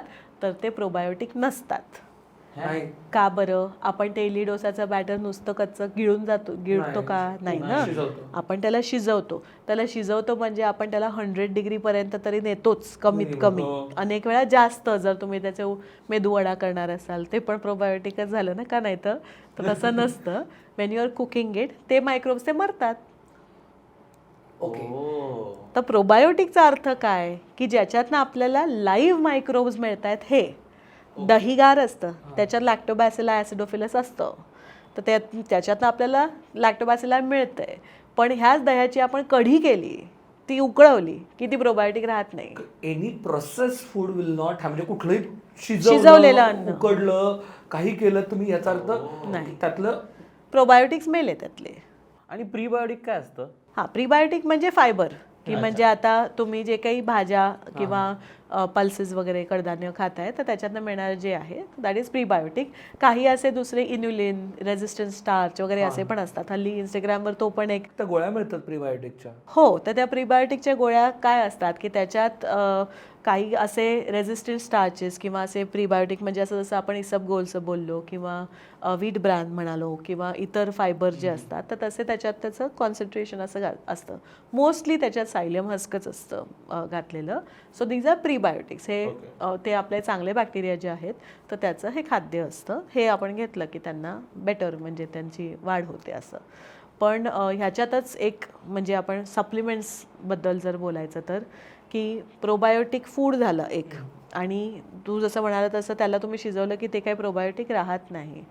आणि तुम्ही प्रीबायोटिक हे फायबर घ्यायचं आहे पण प्रोबायोटिक सप्लिमेंट्स जे असतात गोळ्या किंवा कॅप्सूल किंवा जे जे हां लिक्विड असतात असे हां तर याकुल्ट ते ड्रिंक झालं पण तुम्हाला असे प्रिस्क्रिप्शनचे पण असे मिळतात मेडिकल स्टोअरमध्ये पण मिळतात असे तर ते घ्यायची काही गरज आहे का?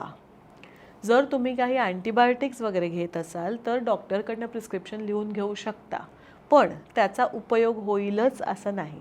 का बरं? कारण आपलं शरीर जे आहे ना ते खूप असं ॲडव्हान्स्ड म्हणजे त्याच्यात मेकॅनिझम्स असतात की ज्याच्यानी ते ठरवतं की आता हे जे काही आपण खातोय ह्याचं करायचं आहे काय. ओके. आणि आता साधं उदाहरण जर द्यायचं तर आपण प्रोबायोटिक घेतो म्हणजे काय की आहे वर्गात ऑलरेडी ती मुलं आहेत अजून नव्याने 100 मुलं पाठवतोय आपण. मग ती यातली मुलं ठरवतात ह्यांना आत येऊ द्यायचंय की नाही. त्यातल्या 80% जे असतात त्यांना ते म्हणतात ते तुमचं इथे जागाच नाही तुमच्यासाठी तुम्ही निघा. मग ते काय होतं ते सुरुवातीला जे तुला सांगितलं शीचा भाग होतं ते म्हणजे तू जे प्रोबायोटिक घेतलं त्यातलं 80% इज वेस्ट. ठीक आहे. 20% जे आहेत त्यांना वर्गात येऊ जरी दिलं तर थोड्या वेळाने त्यांना हाकलतात बाहेर. ओके. सो त्या 20% पैकी 15% परत बाहेर. सो ॲक्च्युअल ॲब्झॉर्प्शन लेवल जर आपण प्रोबायोटिक्सचं बघितलं तर 2 ते 3%च होतं. ओके. त्यातून सुद्धा ते जे नवीन आपण नव्यानं दिलेले प्रोबायोटिक्स आहेत तर ते त्या शरीरात जाऊन ते नीट म्हणजे रुजू शकतील की नाही हे ठरायला वेळ लागतं. म्हणजे whether they are going to be able to live there. अनेकदा ते प्रयत्न करतात पण त्यांना नाही जमत कारण आपलं गट मायक्रोबायोम जे आहे ते म्हणतं की तुम्ही तर निघा इथून असं. तसं होतं जरा त्याच्यात. आणि त्यामुळे प्रोबायोटिक सप्लिमेंट्स घेऊन काही तुम्ही तुमचं गट हेल्थ नीट करताय किंवा त्याच्याने मी माझं गट हेल्थ बदललं आणि मग मी बारीक झाले अशा पण जाहिराती मिळतात ना असतात हल्ली. किंवा मी प्रोबायोटिक घेऊन मग माझी ॲसिडिटी गेली वगैरे असं काही होत नसतं. एक दुसरा भाग याच्यातला म्हणजे की हे जे सगळे प्रोबायोटिक सप्लिमेंट्स असतात ते सगळे फक्त प्रोबायोटिक नसतात. त्याच्यात प्रीबायोटिक पण असतं. म्हणजे ते तुमच्या ऑलरेडी तुम्ही काय घेताय की म्हणजे मी दही आणि इसबगोल जर मिक्स करून घेतलं तेच तुम्ही गोळ्या फॉर्मॅटमध्ये घेताय. तर तुम्हाला जर ॲसिडिटी होत असेल आणि तुम्ही काही प्रोबायोटिकची गोळी घेतली अशी हल्ली बऱ्याच ते फिझी गोळ्या मिळतात ना आणि मग हे मला त्यांनी खरंच खूप बरं वाटतं बरं का असं सगळे म्हणतात.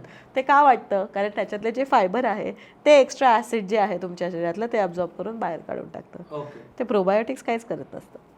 मग त्याच्याऐवजी आपण असं गाजर काकडी खाल्ली तर बरं वाटतं. कधी अतिउत्तम. गाजर काकडी खाल्लं तर त्यातनं ॲटलीस्ट थोडे विटॅमिन्स तरी मिळतील. बरेच जण ना आता बाहेर फिरायला जायचं असेल काही खायचं असेल माहिती आहे की सगळं खाणार आहे तर प्रीबायोटिकच्या गोळ्याच घेऊन टाकतात. हे चालतं का? प्रोबायोटिकच्या गोळ्या म्हणतोस? बरेच जण प्रीबायोटिक पण घेतात. हां म्हणजे ते कॉम्बिनेशनमध्येच मिळतं कायम. कारण बघ हे कसं आहे ना ते प्रोबायोटिकची गोळी जी आहे ती तुला नेहमी प्रीबायोटिक बरोबरच मिळणार. का बरं? कारण आता आपण कोणाला जर पाठवतोय लॉंग डिस्टन्स जर्नीवर तर त्यांना आपण लाडू चिवडा बरोबर देणार म्हणजे ते मरणार नाहीत. म्हणजे खाता येईल शिदोरी आता ती त्यांची शिदोरी असते त्यांना बांधून दिलेली. ओके. तर त्यामुळे तसेच कॉम्बिनेशन असतात. तर तुम्ही तेच होतं काय आपण जेव्हा प्रवास करतो तेव्हा आपल्याला भाजी कमी मिळते खायला. आपल्याला नेहमीची सवय असणाऱ्या गोष्टी मिळत नाहीत. किंवा तुम्ही ओव्हरऑल फॅट इंटेक आपलं वाढतं. फॅट इंटेक वाढलं तुम्ही जसं तू इटलीला जाऊन पिझ्झा खाल्ला चीज किंवा फॅट इंटेक वाढलं मग झाली ॲसिडिटी. का बरं? कारण नेहमीच्या फॅट इंटेकपेक्षा जास्त तू खाल्लंस तर मग तुम्हाला ॲसिडिटी होत आल्यावर मग ते एक्स्ट्रा जे काही तू प्रीबायोटिक घेतलंस की ते काढून टाकणार आहे. त्याला एवढंच काम असतं. म्हणजे असं काही घ्यायलाच हवं आहे असं नाही. Same thing can be achieved, की म्हणजे तुम्ही हेच सेम करू शकता जर तुम्ही नुसतं सायलियम हस्क किंवा इसबगोल घेऊन गेलात तर, बरोबर असं. तर त्याने तुम्हाला सेम होणारे, उलट खूप पैसे वाचतील. पण ते रोज रोज खाल्लेलं चालतं का? चालतं. उत्तम प्रश्न विचारलाच बघ. सायलियम हस्क सारखं म्हणजे जितका जास्त सायलियम हस्कवर स्टडीज झाल्या आहेत तसं दुसऱ्या कुठल्याच सप्लिमेंटवर नाही झाल्यात. ओके. खूप सेफ आहे सायलियम हस्क घेणं. ओके, म्हणजे रोज म्हणजे घेऊ शकतो. अगदी रोज तुम्ही घेऊ शकता. इसबगोल. इसबगोल. सायलियम हस्क म्हणजे इसबगोल. तुम्ही इसबगोल रोज घेऊ शकता. पण आता जेव्हा तुम्ही फायबर सप्लिमेंट कुठलं घेताय तेव्हा तुम्ही त्याच्यावर तेवढं पाणी प्यायचं मात्र लक्षात ठेवायचं.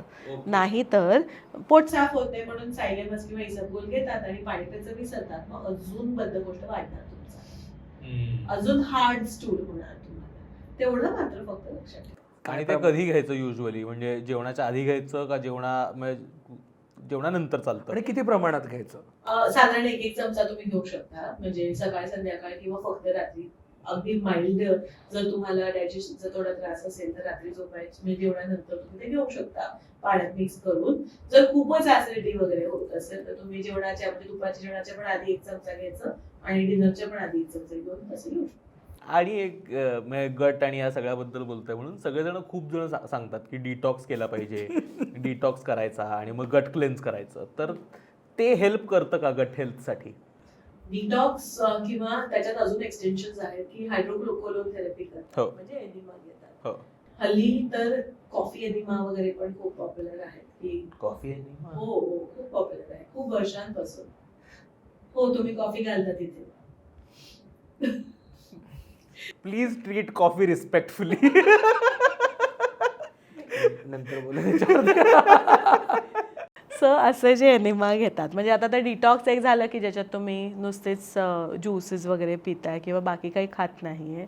आणि दुसरं झालं की त्याच्यात अजून त्याला साफ करायला म्हणजे काही राहिलंच नाही पाहिजे तुमच्या लार्ज इंटेस्टिनमध्ये मोठ्या आतड्यात, आणि त्याला सगळं साफ करायला म्हणून हायड्रोकोलोन थेरपी किंवा एनिमा असं करतात. ते तुम्हाला मदत करण्याच्या ऐवजी ते ॲक्च्युली तुमचं गट डिस्बायोसिस इंड्यूस करतं किंवा तुमचं गट हेल्थ अजून खराब करतं. हां, त्यामुळे जर तू बघशील तर जे कोणी एनिमा घेतात तर त्यानंतर त्यांना कुठल्याही जे असे सेंटर्स असतात हल्ली म्हणजे खूप वर्षांपासून आहेत की जिथे लोकांना एनिमा वगैरे देतात किंवा असे डिटॉक्सचे पदार्थ किंवा प्रकार करतात, तिथे जर तू बघशील तर तुम्ही ते डिटॉक्स किंवा एनिमा केल्यानंतर तुम्हाला 3-4 दिवस ते खूपच अगदी हलकं नुसतंच भातवालं किंवा असं खायला देतात की हलकं नाही आहे तूप काही, पण म्हणजे भात किंवा खिचडी किंवा नुसतीच सरबत असं देतात. का बरं? कारण तुम्ही तो जो गुड गट बॅक्टेरिया होता म्हणजे जो गट मायक्रोबायोम होता त्यांना तुम्ही त्या वर्गातनं त्यांना कंपल्सरी काढून टाकलत ना बाहेर. तुम्ही इतकं काय त्याला हे फ्लश आउट केलं because it's nothing but colon flushing. तर त्याला ते फ्लशिंग केल्यामुळे ते कंपल्सरी निघाले आणि त्यामुळे मग तुमचं इनफॅक्ट खराब होतं gut health. It does not help. तेव्हा बायोम तयार होतात का परत?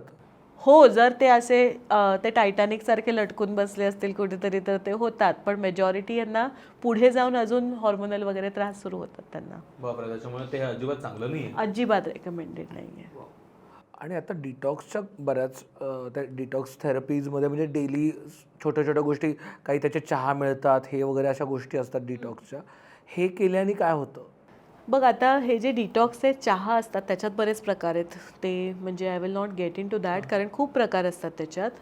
गरम पाणी प्यायल्याने लार्जली ते काही सेफ असतात, त्यांनी काही तुम्हाला अपाय नाही होणार आहे, पण त्यांनी काही बेनिफिट पण होत नसतो काही फारसा. पण you will like this, black coffee प्यायल्याने तुमचं गट हेल्थ इम्प्रूव्ह होतं लगेच. कारण ब्लॅक कॉफी जी आहे आता त्याच्यात पण खूप रिसर्च झाला, तर तुम्ही ब्लॅक कॉफी प्यायल्यामुळे तुमचे एक विशिष्ट प्रकारचा जो मायक्रोबायोम असतो तो त्याच्यामुळे इट बिकम्स ॲक्टिव्ह, आणि तो जो मायक्रोबायोम आहे तो तुम्हाला ओव्हरऑल तुमचं अलर्टनेस कॉग्निशन त्या सगळ्यात तुम्हाला मदत करतो. त्यामुळे जे कॉफी ड्रिंकर्स असतात त्यांच्यात स्पेसिफिकली हा मायक्रोबायोम त्यांच्या गटमध्ये म्हणजे त्याचं स्टूल अनालिसिस जर केलं त्याच्यात तो त्यांच्यात दिसतो, बाकीच्यांमध्ये नसतो.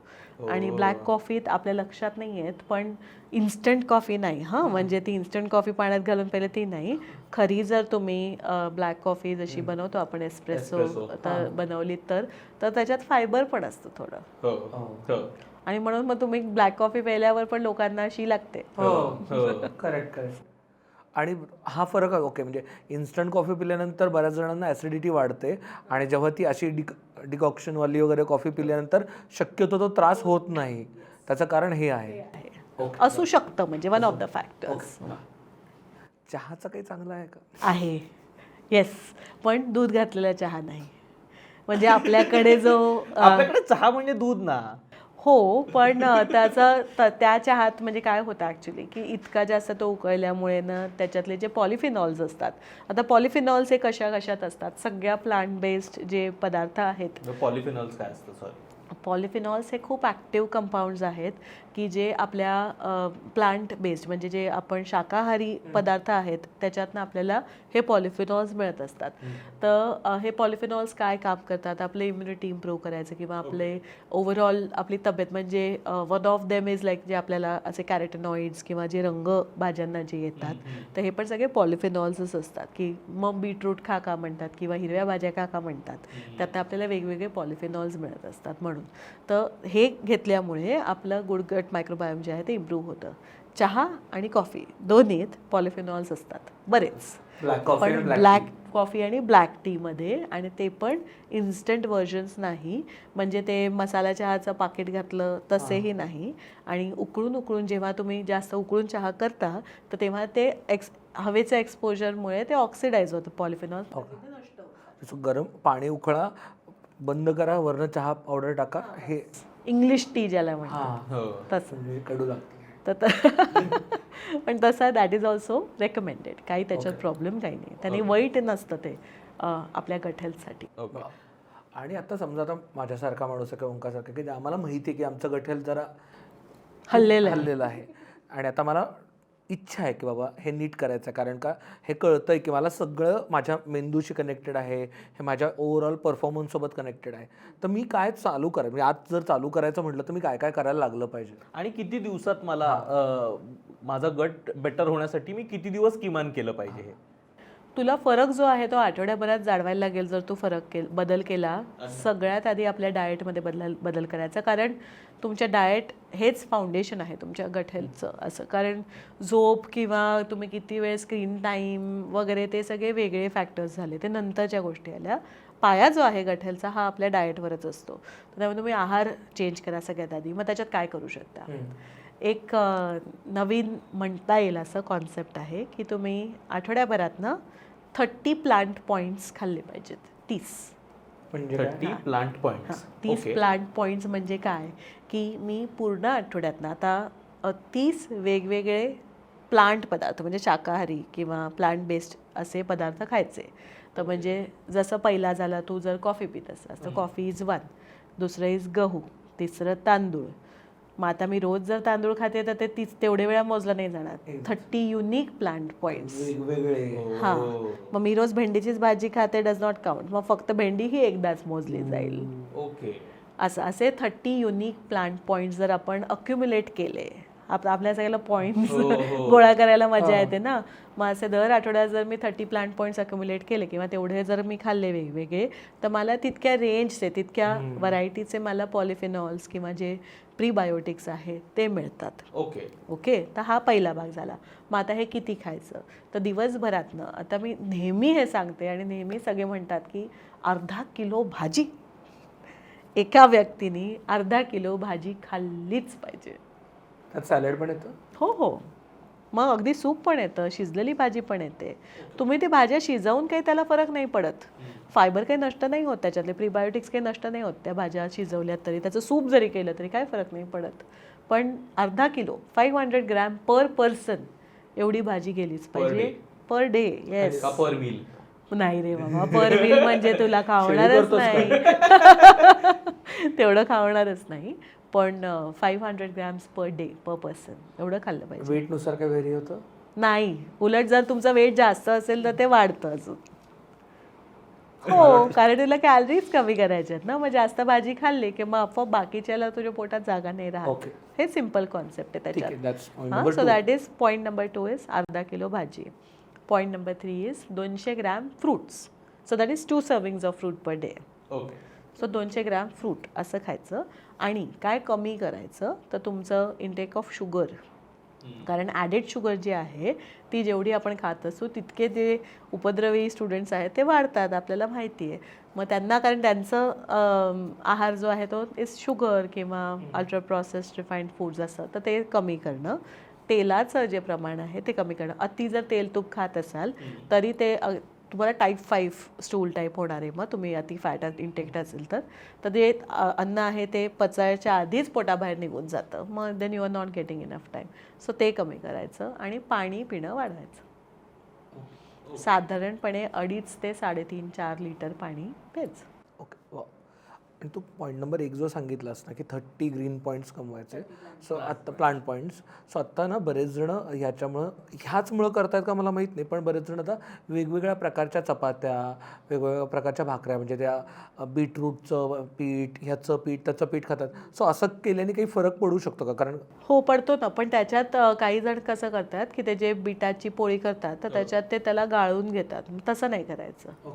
नुसतंच तुम्ही बीट शिजवून त्याची प्युरे करून त्याच्यात कणिक घालून जेवढं मावते तेवढं तशी पोळी पराठे केले तरी चालतं आहे, दॅट इज फाईन. पण त्याचं जर गाळून चोथा काढून टाकला तर तुम्हाला त्याचं बेनिफिट फक्त कलर मिळणार. आणखीन एक गोष्ट ते म्हणजे मुलींना पिरियड्सच्या काळात त्यांचं गट हेल्थ डिस्टर्ब होतं. तर पिरियड्सचा आणि त्याचा काय संबंध आहे आणि त्या काळात काय केलं पाहिजे? मी जे तुला गटचे ॲक्सेस समजवले बघ, तर त्याच्यात मी म्हटलं की जसं गट मायक्रोबायोम जे आहे ते आपलं हॉर्मोन डिफाईन करत असतं किंवा त्याला इन्फ्लुअन्स करत असतं. ठीक आहे. तसंच जसे आपल्या शरीरातले हॉर्मोन्स बदलतात तर तसं आपलं गट मायक्रोबायोम पण असं रिशफल झालं आहे. त्यामुळे अनेकदा जर तू बघशील तर मुलींना PMS जेव्हा होतो की म्हणजे पाळी यायच्या साधारण 5-6 दिवस आधी त्यांना आयदर डायरिया होतो किंवा कॉन्स्टिपेशन व्हायला लागतं. त्याच मुलींना ज्यांना एवढा म्हणजे प्रकर्षानं हा फरक ज्यांना जाणवतो त्यांना मायग्रेन्स पण होतात.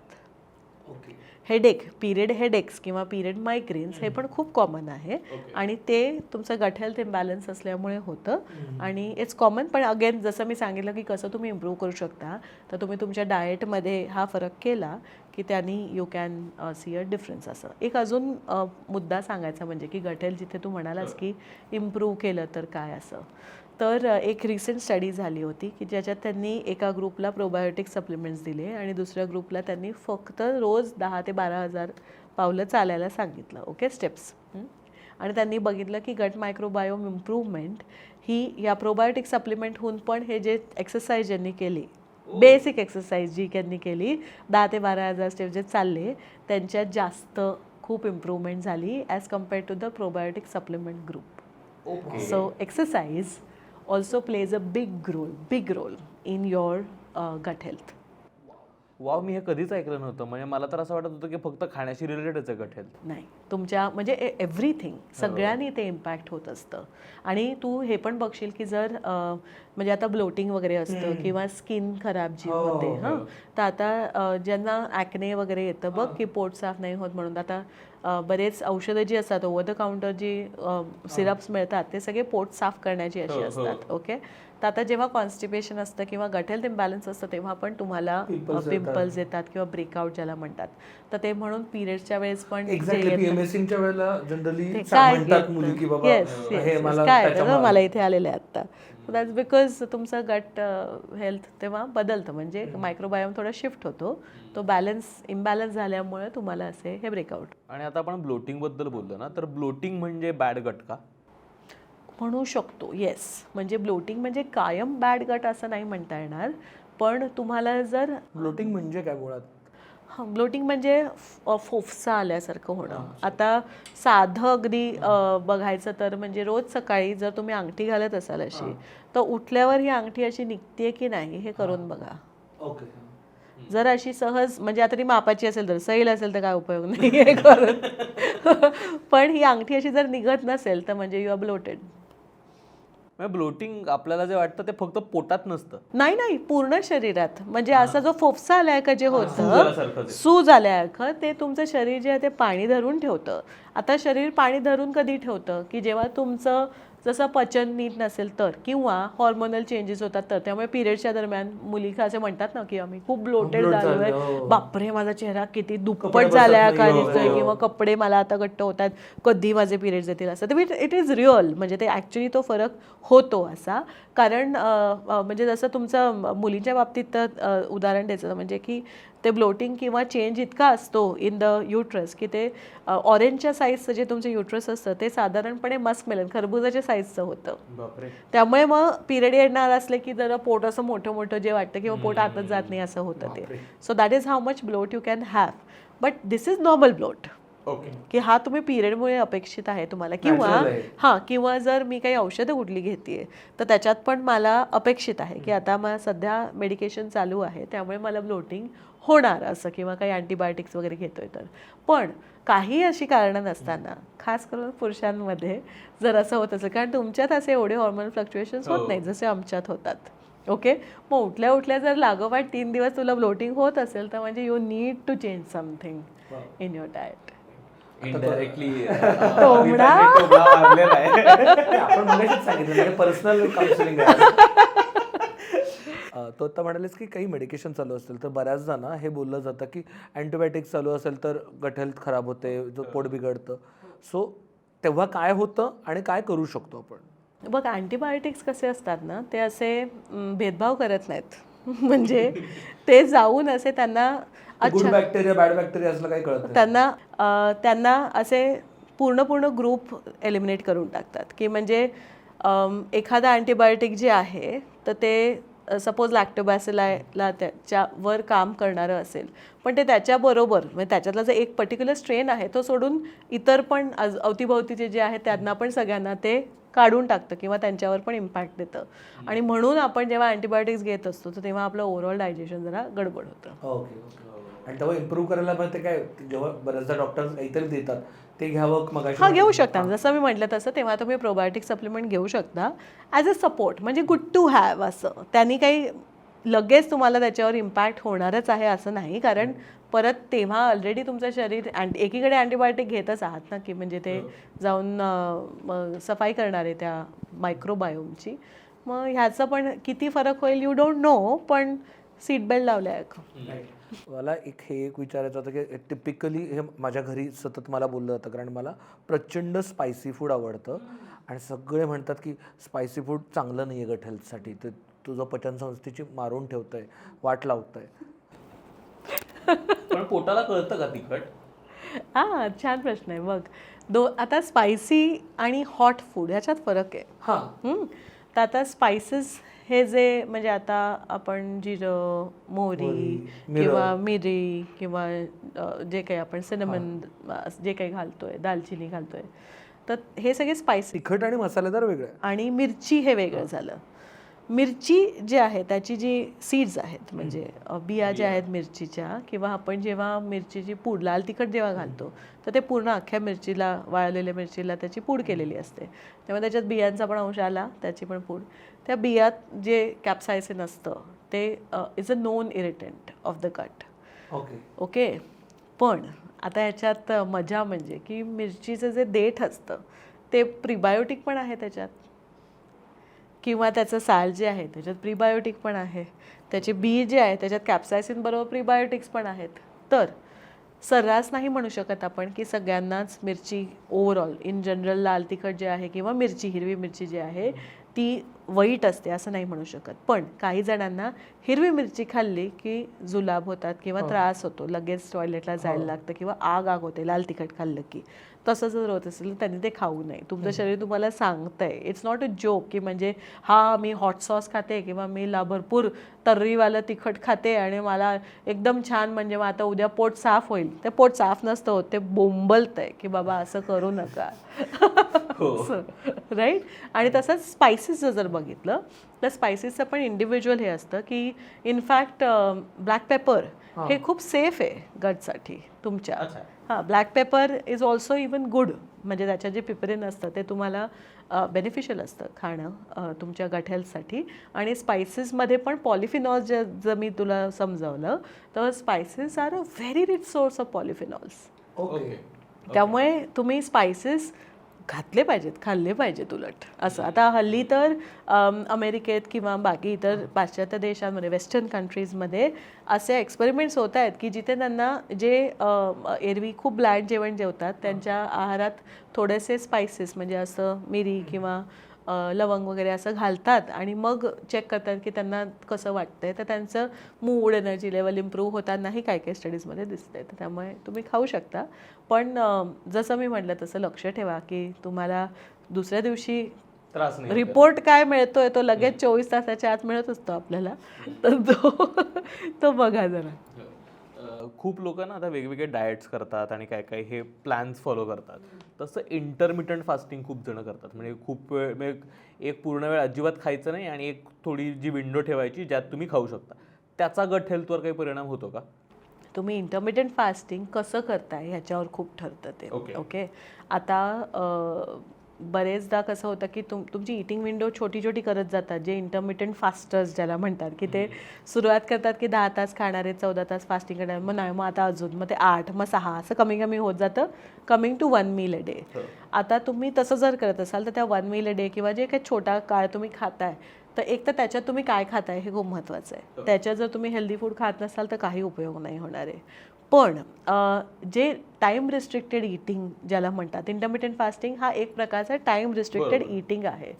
तर सगळ्यात रिसेंट डेटा जो आहे ते काय सांगता आपल्याला की तुम्ही जर 14-10 जर केलं की म्हणजे किंवा 12 तास जरी केलं की 12 तास मी खाते, ऑल्दो 10 तास खाणं is ideal as a window, पण तेवढ्यात आणि बाकीचे पुढचे 14 तास तुम्ही जर पोट रिकामं ठेवलं किंवा खाल्लं नाहीत, ओके, तर त्यांनी तुमचं गट हेल्थ इम्प्रूव्ह होऊ शकतं. आता ते का बरं? कारण जे तुला मगाशी समजवलं तसं की 2 तासानंतर तुमचे ते गट मायक्रोबायोम सफाईवाले जे आहेत ते निघणार आहेत, काम ते सगळे बाहेर निघणार आहेत, तर त्यामुळे त्यांनाही वेळ मिळतो. आणि मग तुम्ही खाणं थांबवल्याच्या 2 तास पुढे, म्हणजे आता मी जर 14 तास खाणार नाही किंवा 12 तास खाणार नाही आहे तर 2 तासांनी ते कामाला लागणार आहेत आणि मग मला पुढे 8 तासाची झोप अशी अपेक्षित असते. That is how it works. बाकी काही बेनिफिट्स नाही आहेत. ओके, पण त्याच्यामुळे इम्प्रूव्ह होऊ शकतं. होऊ शकतं नक्कीच. आणि फळांबद्दल ना बऱ्याच जण म्हणतात की रात्री झोपताना फळं खाऊ नका, रात्री फळं खाल्ल्यामुळे तू 2दा फळं खायचं म्हणालीस, तर जनरली काय होतं की आपण संध्याकाळी किंवा रात्री फळं खाल्लं जातं, ते पचत नाही, त्यांनी गट हेल्थला प्रॉब्लेम होतो. नाही, असं काही होत नाही, अगदी खाऊ शकता बिंदास. पण फक्त कसं आहे की तुम्ही लोक कसं करतात की आता खाऊन भरपूर, एक तर भरपूर जेवतात, डिनर खूप हेवी असतो आणि मग त्याच्यावर अजून पुढे, सो तुम्हाला ते अपचन प्रकारचं सुद्धा फळाने काही केलेलं नसतं. तुम्ही जिथे बिर्याणी खाल्ली त्याने प्रॉब्लेम होत असतो. यू कांट एक्सपेक्ट की तुम्ही खाल्ल्यानंतर खाल्लेलं केळं तुमचं बिर्याणी पचवेल, नाही, अजिबात नाही बाबा. काय ते किती अपेक्षा त्या केळ्यावर. अदर दॅन जेवण जी दुसरी गोष्ट पोटात जाते ते म्हणजे दारू किंवा जर स्मोक करत असाल तर ते, तर त्याचा गट हेल्थवर काय परिणाम? खूप वाईट परिणाम होतो. म्हणजे इवन निकोटीन, म्हणजे तुम्ही इन एनी फॉर्म, हल्ली काही फक्त स्मोकिंग सिगरेट पर्यंतच मर्यादित नाही, आता वेपिंग वगैरे पण खूप होतं, बरेच प्रकार असतात. तर निकोटीन आणि अल्कोहोल दोन्ही जे आहे तर ते तुमच्या गट हेल्थसाठी खूप वाईट आहे. इनफॅक्ट जेव्हा IBS असतो किंवा तुम्हाला गटचे इतर काही जर प्रकार झालेले असतील तर तुम्ही इमिजिएटली म्हणजे हे बंदच केलं पाहिजे, कारण ते स्पेसिफिकली जाऊन जे चांगले लोक आहेत म्हणजे बॅक्टेरिया आहेत त्यांना ते नष्ट करतं हे.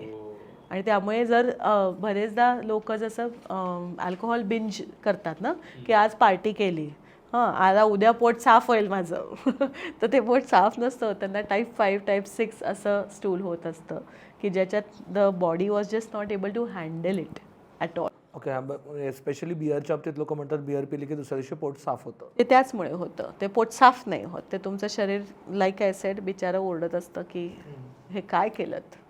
आपण आता बोलताना IBS बद्दल बोललो, तर IBS म्हणजे काय? आता कारण खूप जण स्वतःला सेल्फ डायग्नोज पण करतात IBS आहे वगैरे म्हणून, तर IBS काय असतो? इरिटेबल बावल सिंड्रोम म्हणतात IBS म्हणजे, आणि it is different from inflammatory bowel disease. IBS आणि IBD असे 2 प्रकार आहेत. इन्फ्लमेटरी बावल डिझीज जो आहे हा तुम्हाला डायग्नोस्टिकली म्हणजे कोलोनोस्कोपी वगैरे करून, एंडोस्कोपी, कोलोनोस्कोपी डिपेंडिंग ऑन काय तुमचं इतर पण सिम्पटम्स आहेत, गड वगैरे पण असेल तर त्याच्यावर ठरतं तुमची काय तुम्ही टेस्ट करणार आहात. पण ते त्याच्यात तुम्हाला तसं इन्फ्लमेशन दिसतं in IBD. Irritable bowel syndrome जो आहे तो एक तर असा एक गॅस्ट्रोएंटरोलॉजिस्टचा ग्रुप आहे जे म्हणतं की हे मनगढत कहाणी आहे. का बरं की हा असं दिसतच नाही, कारण आपल्याला तुम्ही टेस्ट केल्या किंवा कोलोनोस्कोपी केली तर त्याच्यात तुम्हाला काही असं हे आहे असं आतड्यात असं काही दिसत नाही त्याच्यात. पण IBS ज्यांना असतो त्यांना काय होतं, पहिलं सिम्पटम त्याचं म्हणजे जे रोम 4 क्लासिफिकेशन जे आहे IBSचं त्याच्यात काय बघतात की सगळ्यात आधी तुम्हाला रिकरंट ॲबडॉमिनल पेन, पोटात दुखत राहणं. आता ते असं कायमच अगदी असं नाही मला उठताच नाही येते इतकंच दुखत असेल असं काही नाही आहे भाग, की तुम्ही खाल्ल्यावर किंवा थोड्या वेळानं खाल्ल्यानंतर काही काही तर नुसतंच असं एक ना असं टाचणी टोचती असं इतकंच दुखत असतं. But that's also abdominal pain and that's recurrent. तर तुम्हाला आठवड्यातनं 3च्या वर वेळा जर 3हून जास्त वेळा जर असं होत असेल तर दॅट इज नंबर 1 सिम्पटम. मग तुमचं स्टूल टाईप बघतात. तर स्टूल टाईप जर नॉर्मल नसेल म्हणजे टाईप 3 and 4चं जे स्टूल आहे ते सोडता जर इतर प्रकारचं असेल तर दॅट इज अनदर सिम्पटम. तर तुमचं IBS असू शकतं. तिसरं म्हणजे की तुम्हाला त्याच्याशी असोसिएटेड की म्हणजे तुम्हाला ॲसिडिटी, रिफ्लक्स किंवा पोट साफ न होणे किंवा पोट अतिच अगदी ॲब्झॉर्प्शन इश्यूज वगैरे असे असे प्रकार असतात त्याच्या. So these are all symptoms of irritable bowel syndrome. IBS वाल्यांना कसं असतं की त्याच्यात बरेच फॅक्टर आहेत की म्हणजे पहिलं की तुम्ही डाएट तुमचं नीट करायला लागतं. अनेकदा IBS वाले जे पेशंट्स असतात तर त्यांना IBSच्या पेशंट्सना लॅक्टोज इंटॉलरन्ससुद्धा असतो, तर त्यामुळे दूध बंद केलं जातं त्याच्यात. त्यांना ग्लुटन सेन्सिटिव्हिटी पण असते, त्यामुळे तुम्ही IBS जर असेल तर ग्लुटनही बंद केलं जातं. आणि त्यांना जसं बाकी पण डाएट हेल्दी करायला लागतं की म्हणजे अल्ट्रा प्रोसेस फूड्स वगैरे नाही खाता आहेत, हायड्रेशन नीट ठेवायला लागतं. आणि फॉडमॅप्स हा एक प्रकार असतो की म्हणजे एक प्रकारच्या साखर असते सगळ्या प्लांट बेस्ड फूड्समध्ये. तर हे जे फॉडमॅप्स असतात तर त्याची सेन्सिटिव्हिटी असते. पण खूप वेळा लोक म्हणजे माझ्या क्लिनिकमध्ये पण येतात म्हणतात की नाही मला लो फॉडमॅप डाएट हवं आहे. 80% IBS पेशंट्सना ना लो फॉडमॅप डाएटची गरज नसते. हां लो फॉडमॅप म्हणजे फॉडमॅप म्हणजे fermentable oligo di mono saccharides sugars and polyols. So this is FODMAPs असं ॲक्रोनिम आहे. म्हणजे साध्या शब्दात सांगायचं तर काय की तुम्हाला lactose is one form of a FODMAP किंवा तुम्हाला सॉर्बिटॉल जे च्युइंगम किंवा ज्युसेसमध्ये असतं. बघ काही लोकांचं फ्रूट ज्यूस प्यायले की म्हणजे पॅकबंद फ्रूट ज्यूस प्यायले की त्यांचं पोट बिघडतं, ते सॉर्बिटॉलमुळे असतं. किंवा तुम्ही त्याच्यात कधी कधी सेल्युलोज घातलेलं असतं. So cellulose is a thickener, plant based thickener, तर तसं घातलेलं असतं. किंवा मॉल्टिटॉल घातलेलं असतं, ओके, किंवा मॉल्टोज घातलेलं असतं. तर हे सगळे वेगवेगळे फॉडमॅप्स आहेत वेगवेगळे. तर त्याची सेन्सिटिव्हिटी असते आणि ते जर जास्त खाल्लं तर तुम्हाला पोटात दुखणार किंवा अपचन होणार असं होतं असं. पण आणि ह्या IBSचे पण प्रकार असतात की एक असतं की IBS C टाईप की ज्याच्यात त्यांना IBSमुळे कॉन्स्टिपेशन होतं. दुसरं असं IBS D टाईप की ज्यांना डायरिया होतो. आता कॉन्स्टिपेशनवाल्यांची म्हणजे लाईफ तरी बरी असते त्यातले त्यात की त्यांना कॉन्स्टिपेशन आहे. ज्यांना कॉन्स्टिपेशन आहे ते म्हणतील की अरे ही काय म्हणते, पण ॲटलिस्ट जे IBS D वाले जे असतात त्यांना कसं होतं की कधीही अचानक शी लागते आणि ती आताशी होणारच अशी होते. मग आता तू विचार कर की तू मुंबईहून निघालायस, जेवून निघालायस, तू गाडीत आहेस, एक्सप्रेसवेवर ट्रॅफिक जॅममध्ये अडकलाय, तुला IBS D आहे, you have to go to the loo, what will you do? त्यामुळे त्यांची क्वालिटी ऑफ लाईफ ही खूप म्हणजे त्रासदायक असते अशी आणि त्यामध्ये खूप घाबरायला लागतात. आणि हे सगळे पेशंट जे असतात आणि काहींना मिक्स टाईप असतं की त्यांना हे म्हणजे डायरिया किंवा कॉन्स्टिपेशन डिपेंडिंग ऑन म्हणजे गटच्या मूडवर असं की काही पण ते बदलत राहतं. अजून एक चौथा टाईप आहे जे क्लासिफिकेशन आता 25मध्ये रिलीज होईल की त्याचे it is called unidentified type. Unidentified type म्हणजे काय की त्यांना पूप त्यांचं जे आहे ते टाईप 3 and 4 असतं पण बाकी सगळे सिम्पटम्स होत असतात. अरे यार बहुत नाइंसाफी आहे असं. हां, पण तसंही असे असतात. मग त्याच्यात पण तुम्ही डायटरी चेंजेस केले तर त्यांना फरक पडतो. So that is IBS. एकतर ॲसिड रिफ्लक्स असं बऱ्याच जण म्हणतात की म्हणजे असं वरती आलं ॲसिड, त्याचा आणि गट हेल्थचा काय संबंध आहे? मोठा संबंध आहे ना की कारण तुम्हाला जेव्हा जे खाताय ते पचत नसतं किंवा असं काही खाताय की ज्याच्यानी तुमचं एक्सेस ॲसिड्स तुमच्यात आहेत किंवा शरीराचे जे मेकॅनिझम आहेत, कारण तुमचं गट मायक्रोबायोम सगळं रेग्युलेट करत असतो ना, तर त्याच्यात इट्स ऑल्सो रेग्युलेटिंग की तुमच्या शरीरात ते ॲसिड किती बनणार आहे, डायजेस्टिव्ह ज्युसेस किती बनणार आहे. ॲसिड रिफ्लक्स म्हणजे नथिंग बट तुमचे जे बाईल ज्युसेस आहेत ते तुम्हाला वरवर किंवा जेवढं गरजेचं आहे त्याहून जास्त ते तयार होत आहेत शरीरात आणि मग ते वापरले नाही जात आहेत, खपत नाही आहेत त्याच्यात, आणि म्हणून मग ते राहत आहेत तुमच्या पोटात आणि ते it's coming up through your oesophagus. पण काही काही जणांमध्ये कसं असतं की त्यांचे तिथे स्फिंक्टर्स असतात, म्हणजे असे इथे रबर बँडसारखे असे असतात, तर ते स्फिंक्टर्स जे आहेत ते काम नसतात करत किंवा ते रिलॅक्स होत नसतात किंवा काहींचे अति रिलॅक्स्ड असतात, तर अशी पण वेगळी कारणं असतात. पण हे खूप कमी दुखतं, ते रिफ्लक्समुळे दुखतं, गर्डमुळे, गॅस्ट्रो इसोफेजियल रिफ्लक्स डिझीज म्हणतात त्याला. So GERD is a very known disease किंवा नोन सिनारिओ. अनेक लोक जी म्हणजे असे अँटॅसिड सारखे साध्या गोळ्यांसारखे असे सारखे घेत असतात किंवा बरोबर जेलुसिल घेऊनच जातात. हे जसं बंगालमध्ये पण खूप दिसतं हे की ते सगळ्या लुची खायचे.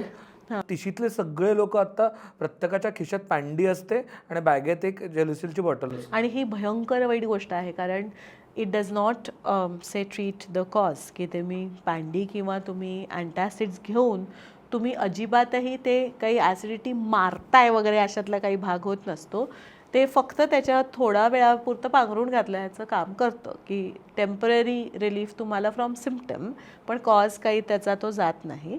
आणि अजून एक नवीन क्लास पण आला त्याच्यात, PPIs की म्हणजे प्रोटॉन पंप इनहिबिटर्स असतात, की त्याच्यात मग ते अजून तेवढं ॲसिड बनूच नाही असे प्रकार असतात. But that's again a temporary scenario.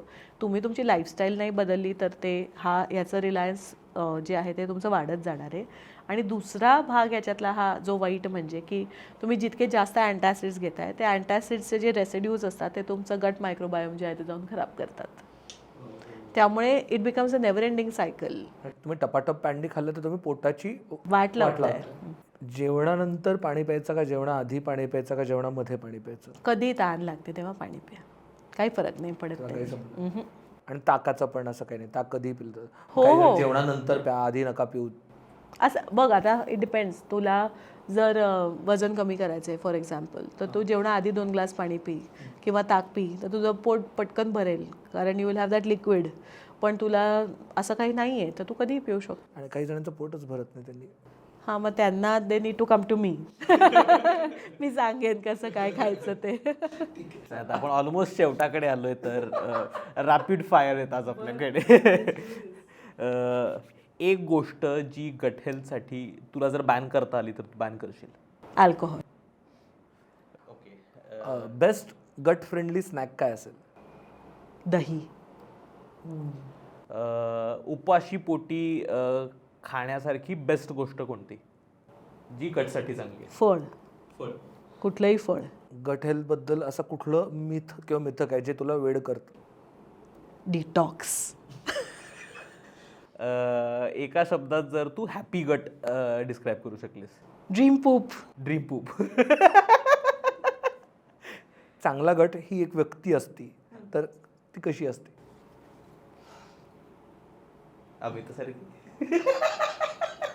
हे म्हणजे TMI नाही का होणार, पण विकी कौशल सारखे. I'll tell you why. लीन. तुम्ही गट तुमचं नीट असेल तर तुम्ही लीन पण असता, तुम्ही एनर्जेटिक असता आणि सगळ्यांना आवडता कारण तुम्ही क्रँकी नसता. आणि लास्ट, गट हेल्थ बद्दलचं असं कुठलं मिथ तू ऐकलंय जे क्रॅप आहे? ॲपल सायडर विनेगर पिऊन गट हेल्थ इम्प्रूव्ह होतं. नाही होत. खूप क्रॅप आहे. काही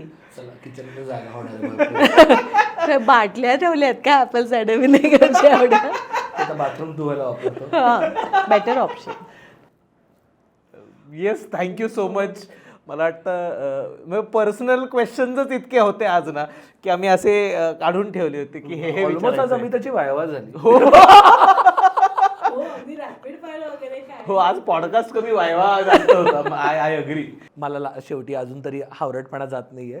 तू मगाशी म्हणाली होतीस की इडली डोसा प्रोबायोटिक नसतं, मग ते काय हेल्दी आहे नाहीये काय? बघ इडली डोसा जे आहे ते प्रोबायोटिक नाही आहे कारण आपण त्याला शिजवतोय, पण ते फर्मेंट केल्यामुळे त्याच्यातले जे स्टार्चेस असतात तर ते थोडे पचायला हलके होतात किंवा सोपे होतात, म्हणून ते हेल्दी फूड आहे अगदी. म्हणजे तुम्ही खाल्लं पाहिजे ते, असं काही नाही आहे, पण त्यातनं ते प्रोबायोटिक मिळतात म्हणून खाऊ नका. ओके सॉरी, मग ह्याच्याशी मला अजून एक कनेक्टेड, ते आजकाल फ्रीजमध्ये ठेवलेला भात हा चांगला असतो, आदल्या दिवशी खायच्या वेळी दुसऱ्या दिवशी खा, तो पोटासाठी पण चांगला. म्हणजे कांजी नाही, नॉर्मल फ्रीजमध्ये ठेवलेला भात तो चांगला असतो का? हो, आता नॉर्मल फ्रीजमध्ये तू काही पण म्हणजे जे स्टार्चवाला आहे, आता तू ब्रेड ठेव किंवा उरलेला भात ठेव किंवा उरलेली पोळी ठेव, ते नेक्स्ट डे त्याच्यातले रेझिस्टंट स्टार्च वाढतात. तर ते resistant starch is a type of a prebiotic, म्हणून ते गट हेल्थसाठी चांगलं असतं. म्हणजे शिळा भात खरं तर चांगला आहे. Actually yes. म्हणजे आपण उलट समजतो की शिळा भात चांगला नाही असं वाटतं आपल्याला, पण ते खरं तर चांगलं आहे. खरं चांगला असतो. आणि एक अजून सांगायचं म्हणजे, कारण हल्ली सध्या ग्लुकोज स्पाइक्स वगैरेचं पण खूप आहे ना, तर तो रेझिस्टंट स्टार्च वाढल्यामुळे त्याच्यातला तर तुम्ही तो शिळा भात खाऊन तुमचे ग्लुकोज स्पाइक किंवा इन्सुलिन स्पाइक जे आहे ते पण त्या प्रमाणात कमी होतं. म्हणजे खूप मूर्खपणाचा वाटेल प्रश्न, पण आपण हे म्हणतो ना की गट फिलिंग आहे आणि मला गट फिलिंग वाटतं त्याबद्दल. तर ते फिलिंगचा आणि गटचा काही संबंध असतो? खूप मोठा संबंध आहे. किती छान प्रश्न विचारला, बरं झालं विचारला असा. बघ, आपण जेव्हा हॅपी असतो किंवा आपण कधी हॅपी असतो, साधारण जेव्हा आपलं आरोग्य नीट असतं, ठीक आहे, जेव्हा आपलं झोप नीट होतीये, मी नीट खातीये वेळेवर किंवा मी व्यायाम करते, तेव्हा मी हॅपी असते, तेव्हा माझं गट पण हॅपी असतं. आणि जेव्हा मी हे काही करत नाही, मी रात्री अपरात्री जागते, मी वाटेल ते खाते, मी पाणीही पित नाही आहे, मी तासन तास अशीच गावभर हिंडते किंवा मी स्ट्रेस्ड आहे किंवा मला कशाचंही भान नाही आहे, तर तेव्हा आपलं गट पण अनहॅपी असतं. तेव्हा तुला इमिजिएटली त्याचा परिणाम जो आहे तो मग ॲसिडिटी किंवा कॉन्स्टिपेशन किंवा असं हे होतं. तर गट हॅपी असेल तर तुम्ही हॅपी असता, तुम्ही हॅपी असाल तर गट हॅपी असतं. नोन फॅक्ट आहे. म्हणूनच जसं मी मगाशी उदाहरण दिलं तसं की जेव्हा आपण डिप्रेशन अँझायटीच्या पेशंट्सचं पण जेव्हा आपण डाएट बदलतो तेव्हा ते हॅपी होतात कारण त्यांचं गट हॅपी होतं. तर ते तुमचं फक्त फिजिकल ऍक्टिव्हिटीज नाही तर मूड पण रेग्युलेट खूप खूप जास्त मूड रेग्युलेट करतं. हे मला अजून एक रिझन मिळालं माझी लाईफस्टाईल इम्प्रूव्ह करायला, कारण मला गट फिलिंग चांगलं पाहिजे माझं. So it is real. Yes, thank you so much Amita. नेहमीप्रमाणे आम्ही खूप प्रश्नांचा वर्षाव केला तुझ्यावर, मजा आली आणि तू छान बॅटिंग केलीस, तर थँक्यू सो मच. थँक्यू. तुम्हाला आजचा एपिसोड कसा वाटला नक्की कळवा. अमिता स्वतःचं पण तिचं पण एक यूट्यूब चॅनल आहे, न्यूट्रिशनिस्ट अमिता गद्रे, तर तिलाही जाऊन सबस्क्राईब करा. आणि अमुक तमुकला तुम्ही केलं नसेल तर तुम्हाला काय सांगू आता, करा सबस्क्राईब. गट फिलिंग चांगलं होईल तुमचं. असेच तुमच्या गटची काळजी घेण्याची जबाबदारी आम्ही घेतो, पण तुम्ही जाऊन सबस्क्राईब करा. आणि तुम्हाला माहिती आहे कोणाकोणाला हा एपिसोड्स पाठवायचे आहेत तर ते करालच तुम्ही, ही अपेक्षा आहे. येस, धन्यवाद. लो बसावा. थँक्यू.